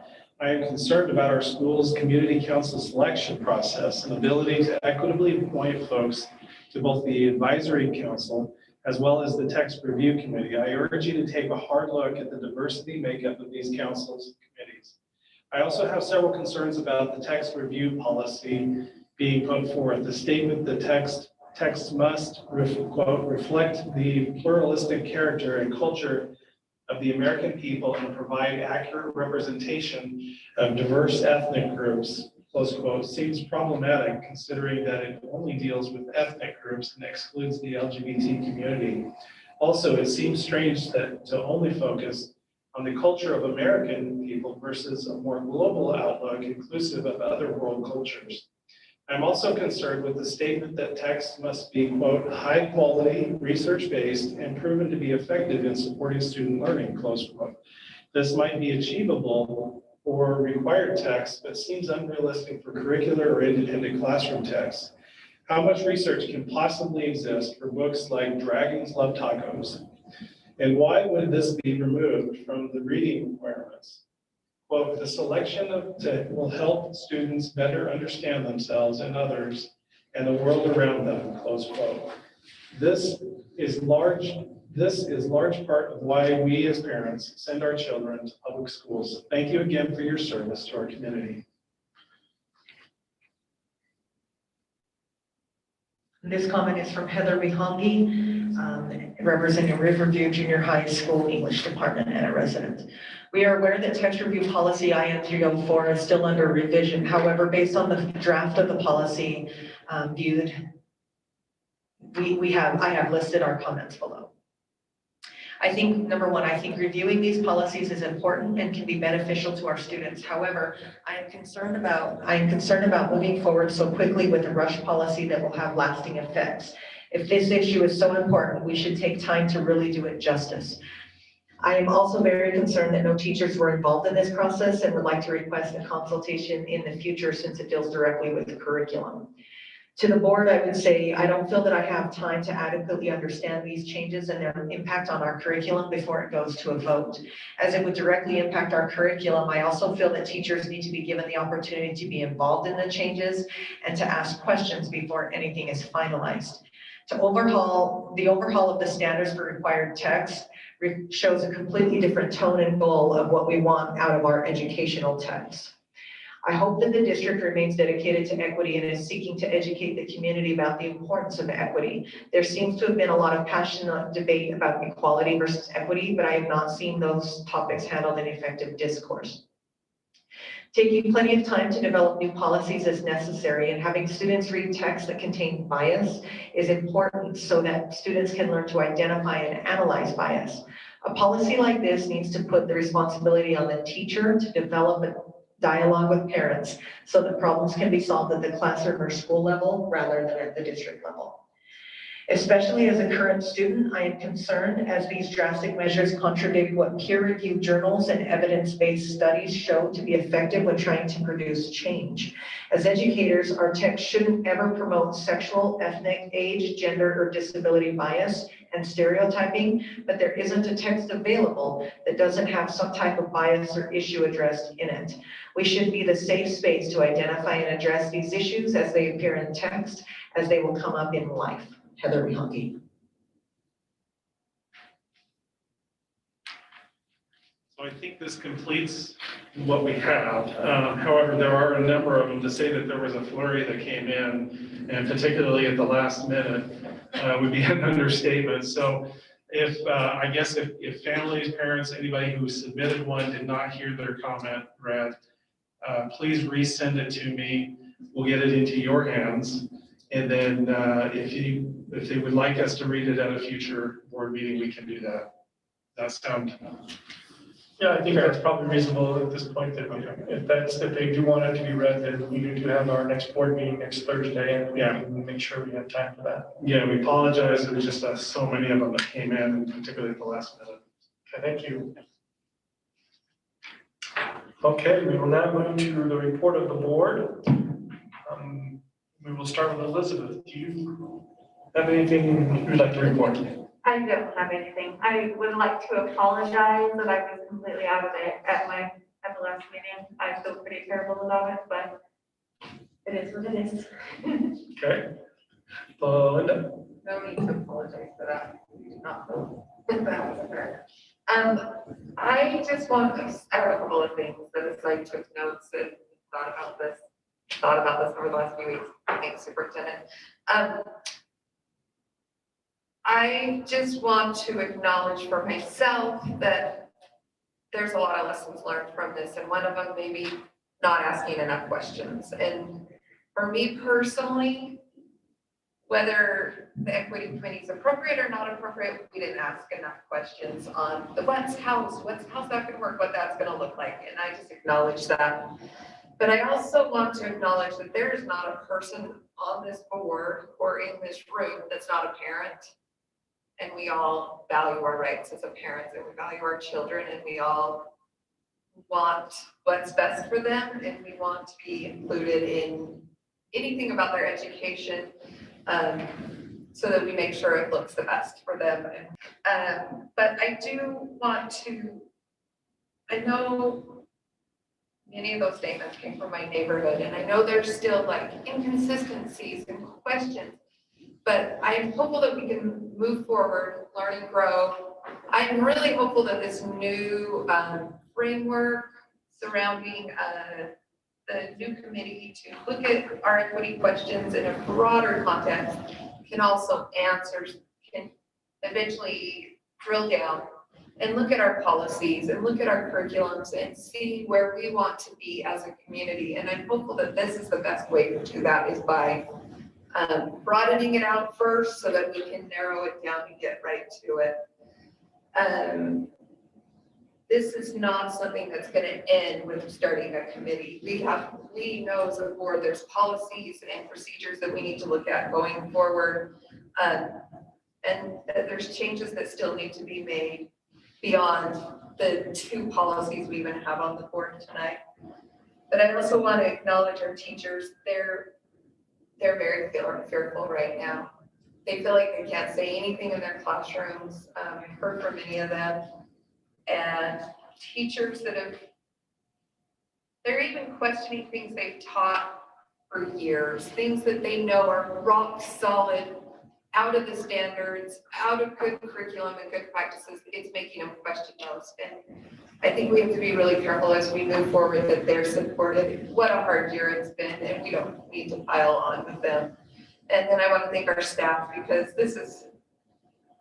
I think I said this last time, Patron Statement, but we're getting a lot of flack that we're taking this lightly. And I know we've all spent hours and hours, and that's on top of everything else that's going on. And so I appreciate that you have all been thoughtful and caring and have not taken this lightly. And I just believe we can learn and grow from this and move forward. Thank you. Carrie?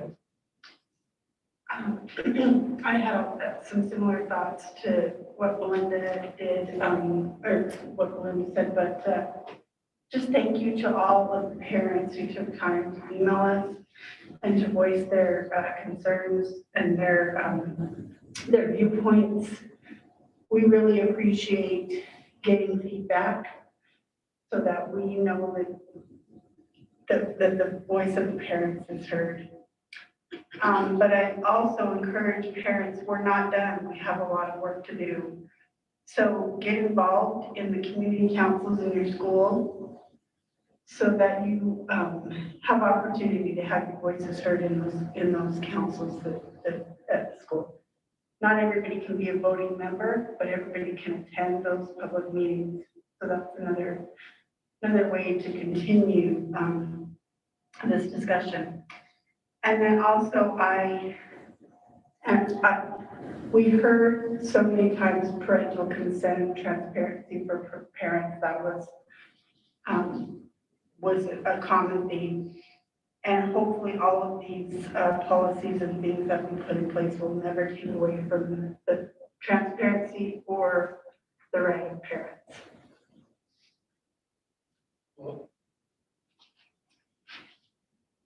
Well, I appreciate Doug and bringing all of the parents into the school board tonight.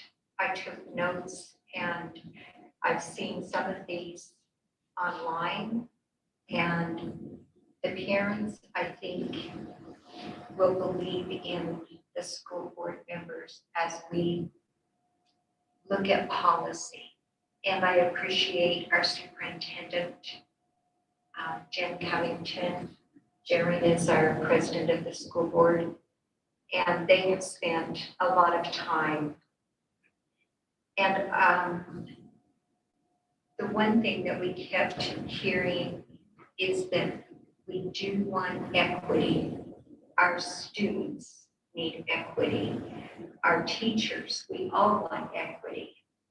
And then I just appreciated Heather Leonke saying, don't rush this policy, and that it would be good if teachers could be involved. We have a lot of teachers, we have a lot of parents, we have a lot of PTAs, and everyone would want to be on this committee. And so it would be very difficult to figure out how we're going to do this council so that parents, teachers, students will all end up very happy, and that's what we need. Thank you. Lastly, from my statement, I have read all the statements that have come to me to date, and I'm sure we'll get a few more, and I promise that I will read each and every one of those that continue to come to us.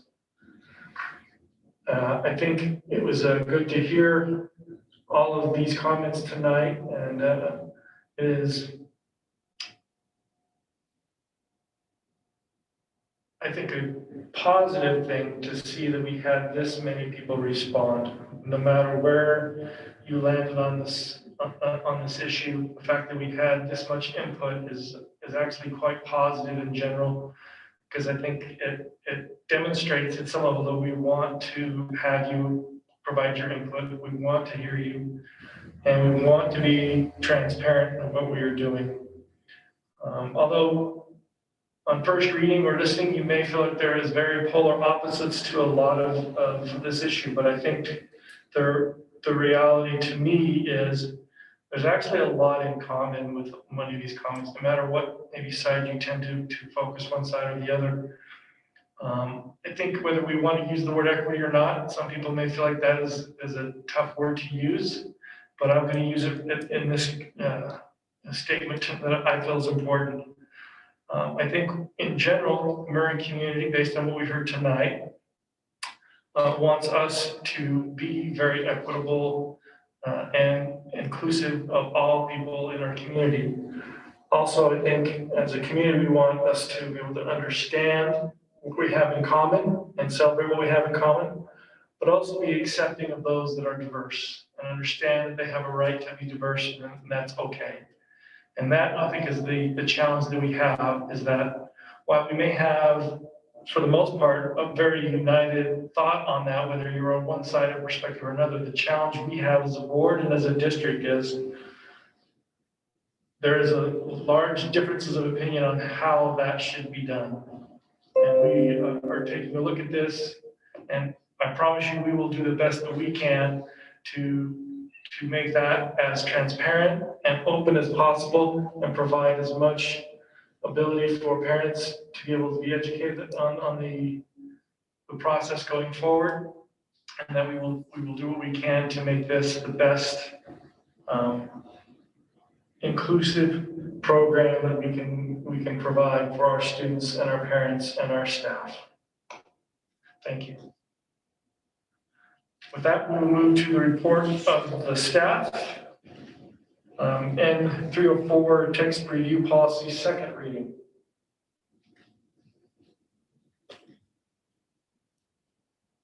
Thank you, President Cooper.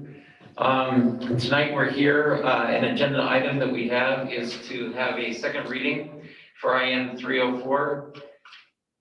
That is our text and review policy. And if I may, for just a moment, let you know that while we're here to do a second reading, while that's on the agenda, and certainly the board can make the decisions, I just want to add a little bit additional information as you ask questions or as you have discussion. I want to let you know that we've been working on this policy and we continue to try to reach out. We reached out to the state school board's legal department. We reached out to the curriculum department at the state level, and we feel that we still have some work to do on this policy. So I want to apologize to you for not having a policy in a form that should be ready for a second reading. And so I just ask you to consider that as we continue to work with these individuals, that we feel that there's work to be done still on this policy.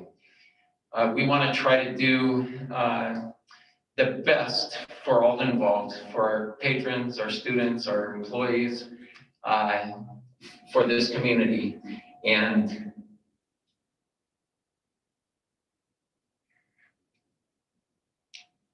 in the current state, this falls short, in my opinion, at this point. There's some work that needs to be done. Having said that, I know that you can have your discussion. I welcome you to ask me any questions, or any of our team here any questions, but can I entertain any questions at this point? Have we contacted all of the principals regarding this? Because curriculum, texts.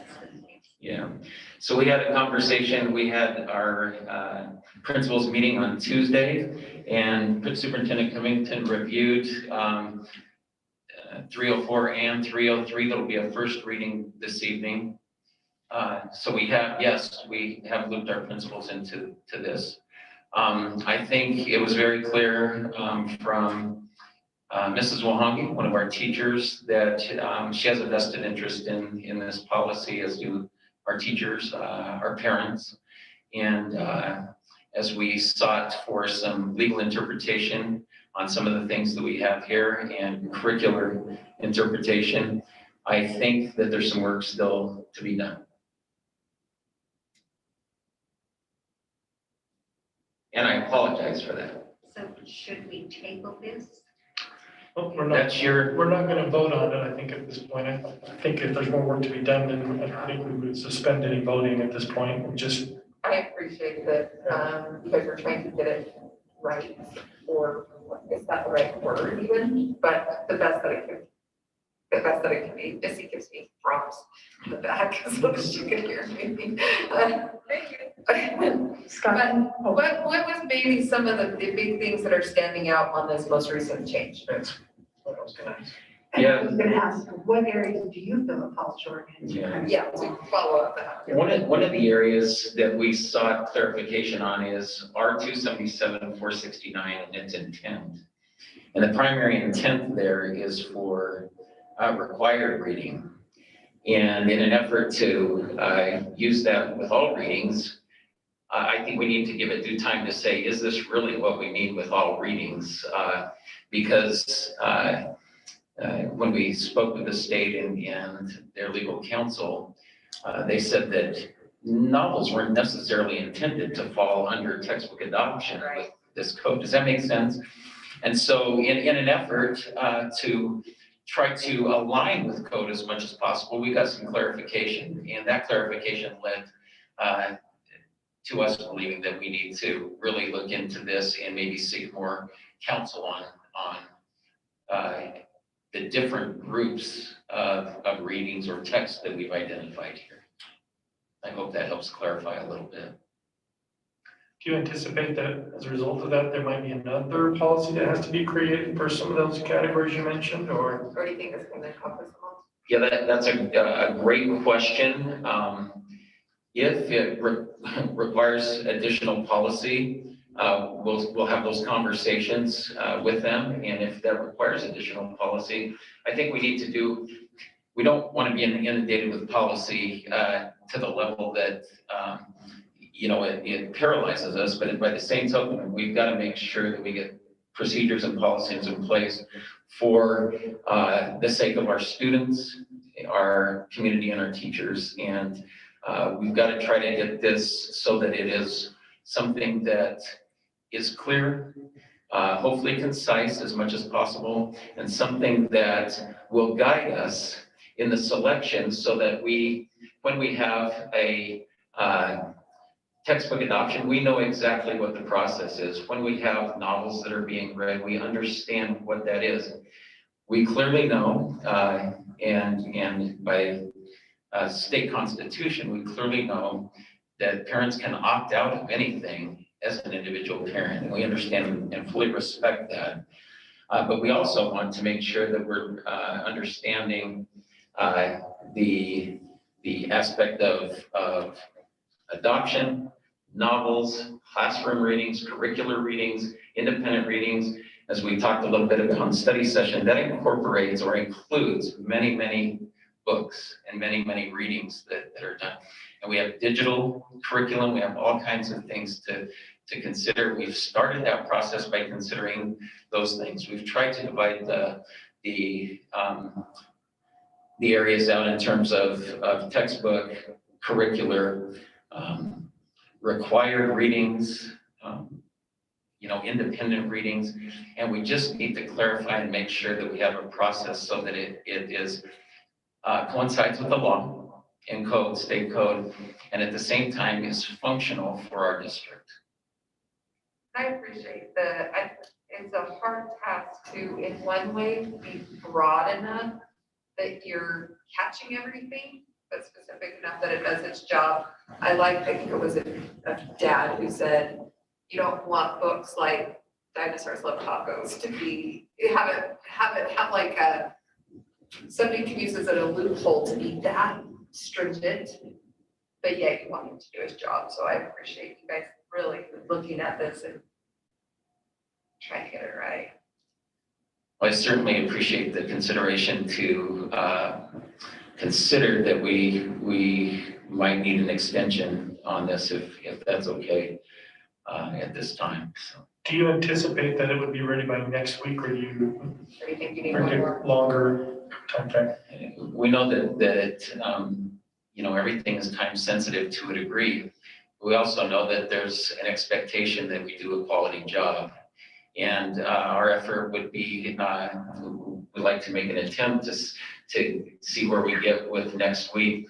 Now that we've gone through it this last week, I am hesitant to make any promises, if that makes sense. But we do want to continue to move this forward, and we'll present what we have for you, just like we did this week, and fully disclose where we think we're at with it. And at that point, if you feel that it's at a place where you want to continue with readings, and you can certainly, it doesn't have to stop on a second reading, it can go to a third and a fourth until you feel ultimately that this is a policy that you feel that you can support in this district. So, Okay, thank you. okay, I appreciate that. Thank you. Next item is the IN 303 library media policy.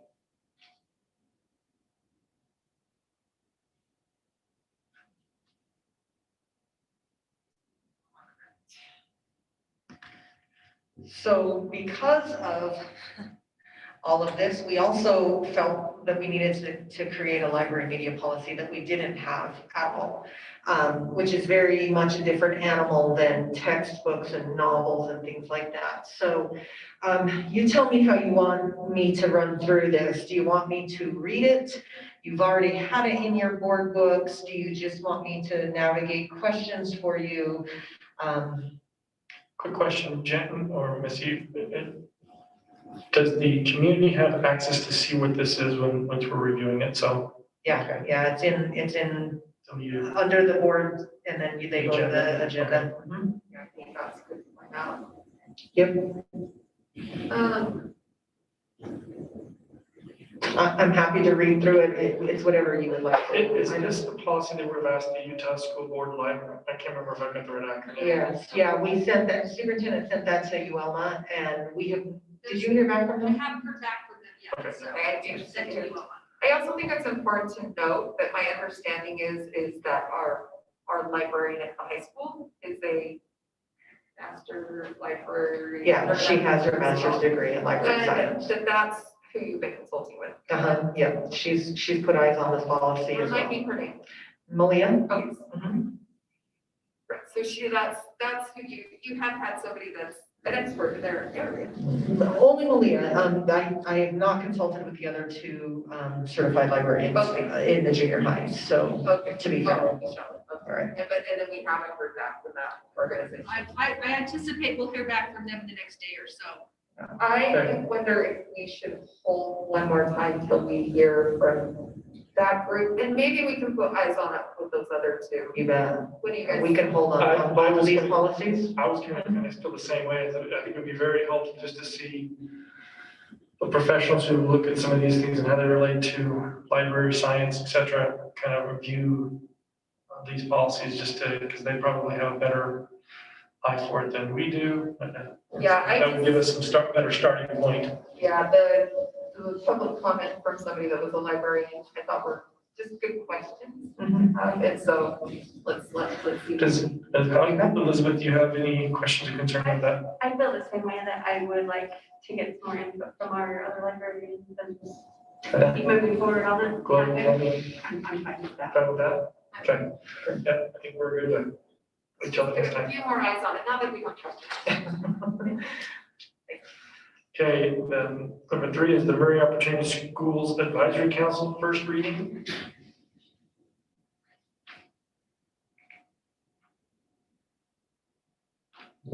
Thank you, Board and President Cooper. So this is not a policy, but we do feel like it needs to have two separate readings just to make sure that, again, we get this right. So again, I'm happy to go through it. Nothing has changed since our study session last week. If you'd like me to go through each of the slides, I'm happy to do that. Or if you would like me to entertain questions or comments or suggestions you have, President Cooper, I'll leave that up to you. Again, I'm prepared to go either way, whichever way you prefer. So will you have teachers on the council? Yes, so question was, will we have teachers on the council? And yes, we will. The council membership that we have proposed is 10 parents, one from each school, and those parents are representative of that school community. 10 teachers, one from each school, and then we talked about having in the elementary one from each grade level so that we have all grade levels represented. 2 counselors or social workers, one from an elementary, one from a secondary, and then 2 school administrators, one from elementary and one from secondary. Do you think with that many people that it's going to take a long time because there'll be a lot of different things they want? And that's a very fair question. The question was, do we think it will take a long time because there is a large number of people? And we are trying to listen to our patrons who said they want to have a voice on this. And so as we think about this, our local elementary schools, you live with that, that's your community, and those are the people that you interact with. And so I think it would be very difficult to not have one parent from each school represented, because it might be difficult for a parent at one elementary to reach out to all parents of all elementary students. So in an effort to make sure that we have representation from every school, that is why we propose this structure. That's a great question. And, you know, we're putting this and we're going to have to look and see how this functions and how it works. And we anticipate that there will be things that we probably will learn along the way that we may need to come back and talk about and change. But this is the effort that we put forward to try and make sure that we can have everybody. As part, to kind of talk to that, speak to that question, as part of the Activities Association Board of Trustees, when I was on it and it was 30 members, you were very well represented down to like smaller schools, districts, areas. And so in that way, you were really well represented, but sometimes it was cumbersome to have that many people voting. So it's like the good and bad. Now we're far down in that to a smaller group, and I represent all of 5A. And so then that's its challenge on the other side, is because I have 6 regions and there's 7 schools in each. That's very challenging. So I think it's something we'll have to work through, but I feel like if we want representation, it's the bigger group you have to have, and it just has to be well led in the discussions to move through. I did wanted to note that I think it's important in the question of one of the comments raised that to look at the community council and make sure we're still getting a variety out of the community council. I thought that was a really important point to note. Absolutely. And so that will be something that community councils are going to have to look very carefully at. The reason we selected community councils as the ones who would choose that parent representative is because that is one of their roles, to represent their school and their school community. And we would encourage, as Board Member Anderson said, get involved. Parents can get involved in school community councils.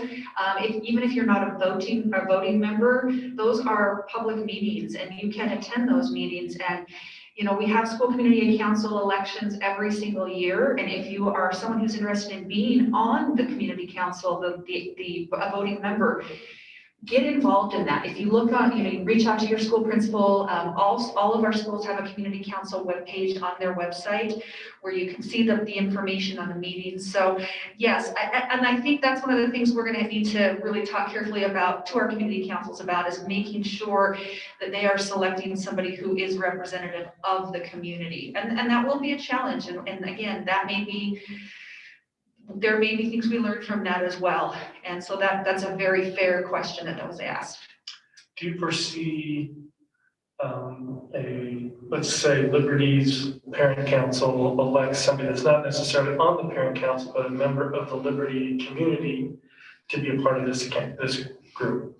Yes, and so they do not need to be a member of the community council to be selected by the community council, is what we were thinking. Now, if that's something we wanted to look at, one of the things that we could do, and I did talk to the School Land Trust Administration, if we wanted to say each community council needs to have a parent on the community council, that will be the member for the Murray Opportunity Schools.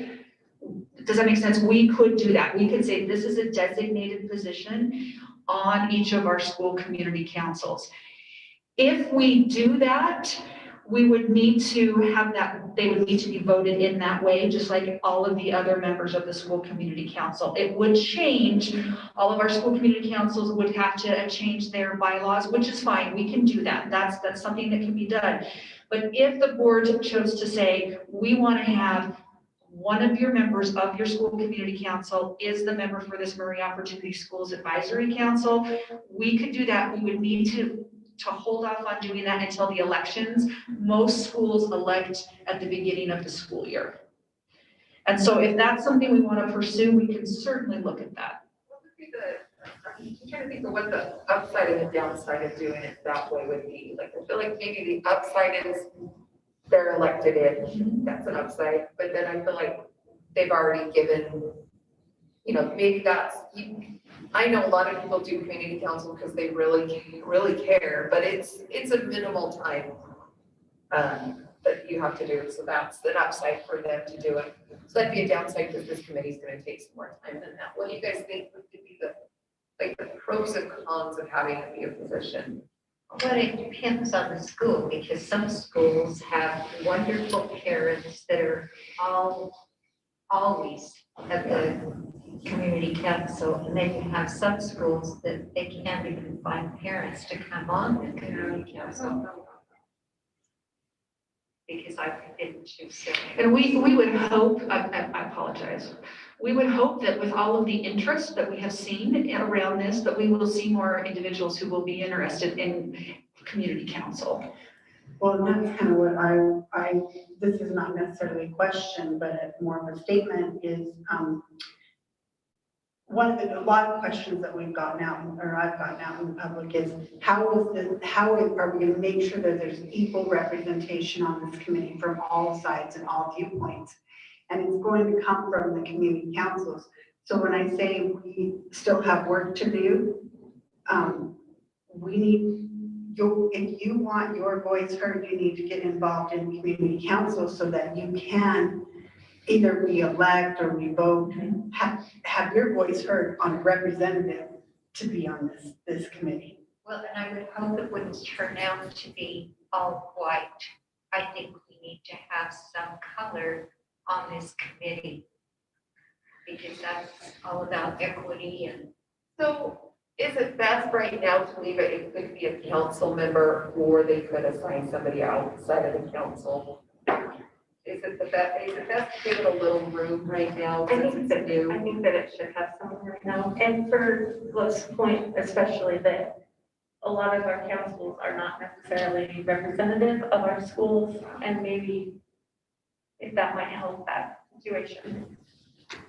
And that is something, again, this is kind of the first, so that's something, we want to think about, and as we go through it again next week on a reading, if the board feels like we're ready to move at that time, we can, and if not, it's like Assistant Superintendent Bushnell said, we can have multiple readings of this as well. But that's a very fair question, and so I know that has been something that had been expressed as I had read comments, so that's why I reached out to see if we could do it through an elected position, and that is something we as a board can decide to do. So, and this is something that this is a new program.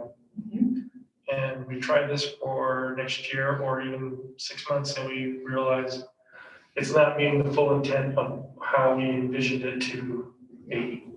Then we can take another step back and reevaluate and make sure that we course correct to wherever we need to make those changes on. Yes, absolutely. I think it's going to be something we need to continue to evaluate to make sure it is meeting the needs of what we want.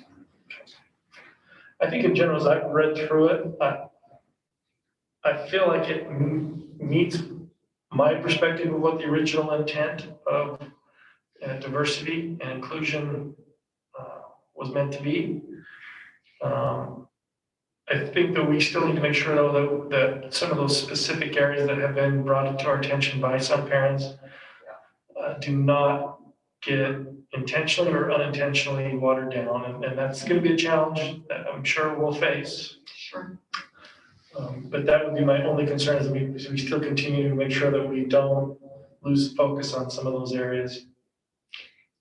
Absolutely, thank you. And I just want to go back to the fact that we're centering this council on the Utah State Board of Education's definition of equity. And it is about opportunity for all of our students to receive what they need to succeed and have a high access to a high quality education. So I think that speaks to kind of what you had said. We don't want to lose sight of those things that are important.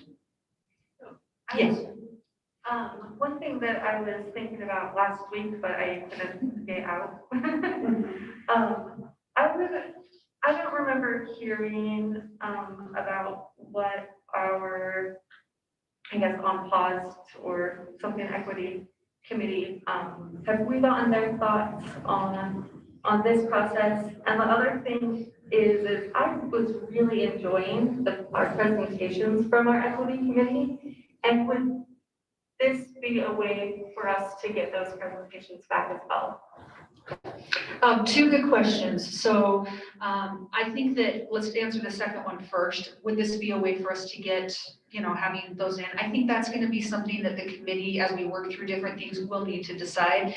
And then if you recall, it kind of comes to the committee then reports to the teaching and learning team, steering committee, and back and forth. And then it goes to the district leadership team, and then it goes to the Board of Education. So those would be conversations that we would have. There might be a space where we say, this is something that's being looked at by one of our subcommittees.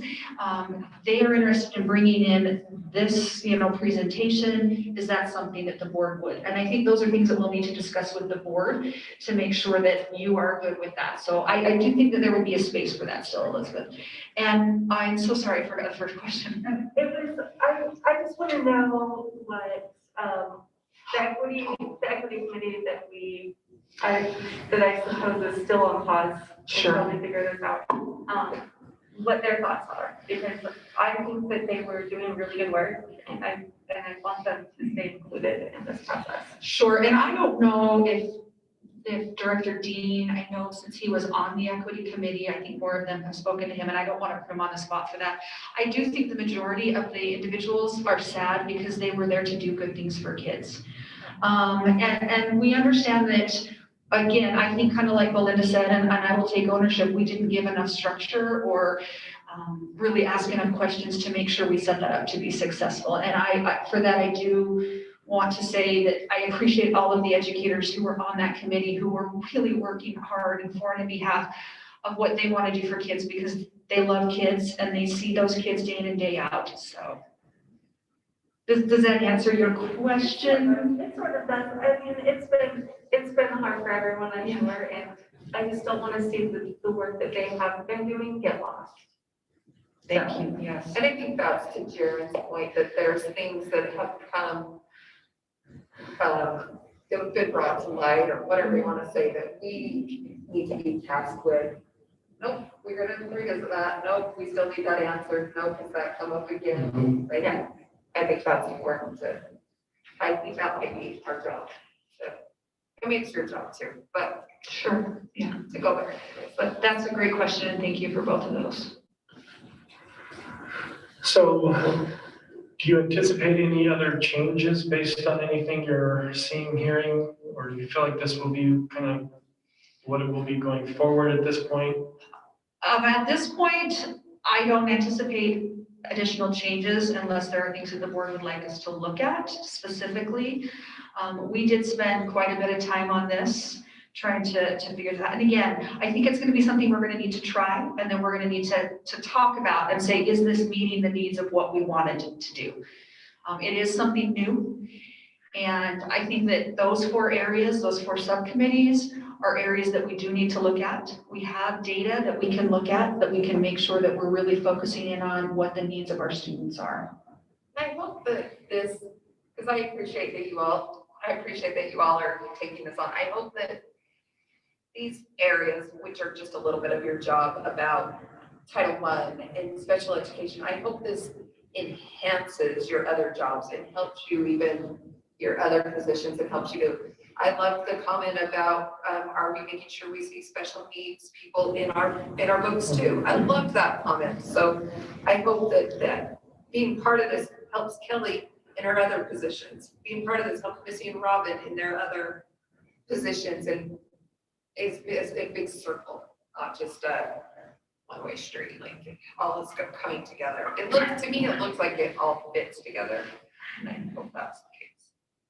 That's our desire, to try and help it fit all of these different things. And again, all our directors wear lots of hats and do a lot of different things, but ultimately our job is to make sure that we're here to provide opportunities for our students so that they do get that high quality education. And that is our duty.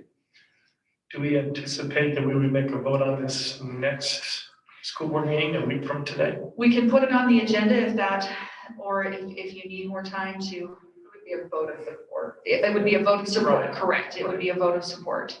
Okay. This is more me thinking out loud. We heard a lot about transparency. We presented this now in an open meeting. There may be some members of our community that would like to actually take a little more time to look at it.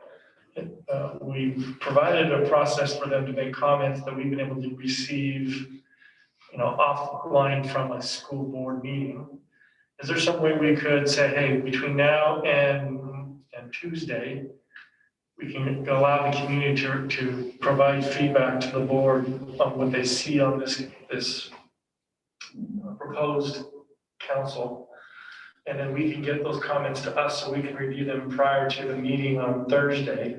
Not necessarily, not to be read out loud, but just that way we have another avenue for our community members to provide some input.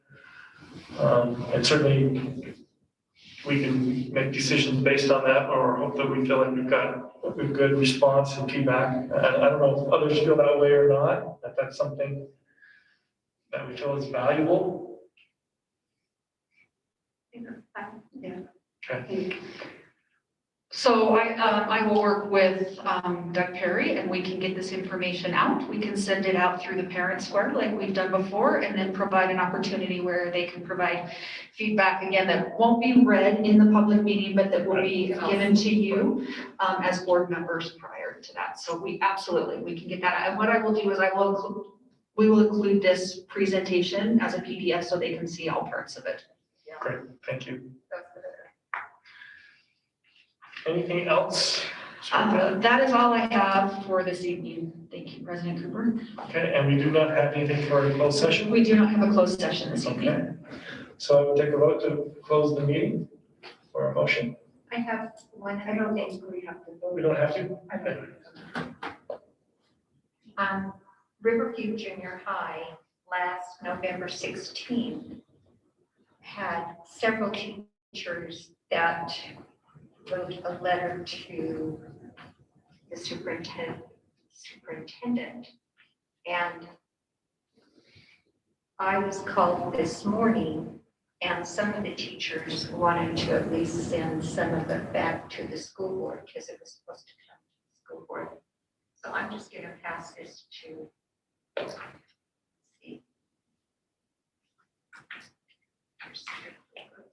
Read that way. Because the teachers, I think I remember reading some of these things that were sent earlier. So, we'll review them, but again, I'm happy to review them again, but I do believe we did read through. And that is not something that we're going to be able to discuss tonight because it's not an agenda item, but it's just that the school was, some of the teachers just said, we wanted them to know. Yeah. Okay, thank you. I think we are then adjourned. thank you. We received it on November 17th. So everyone.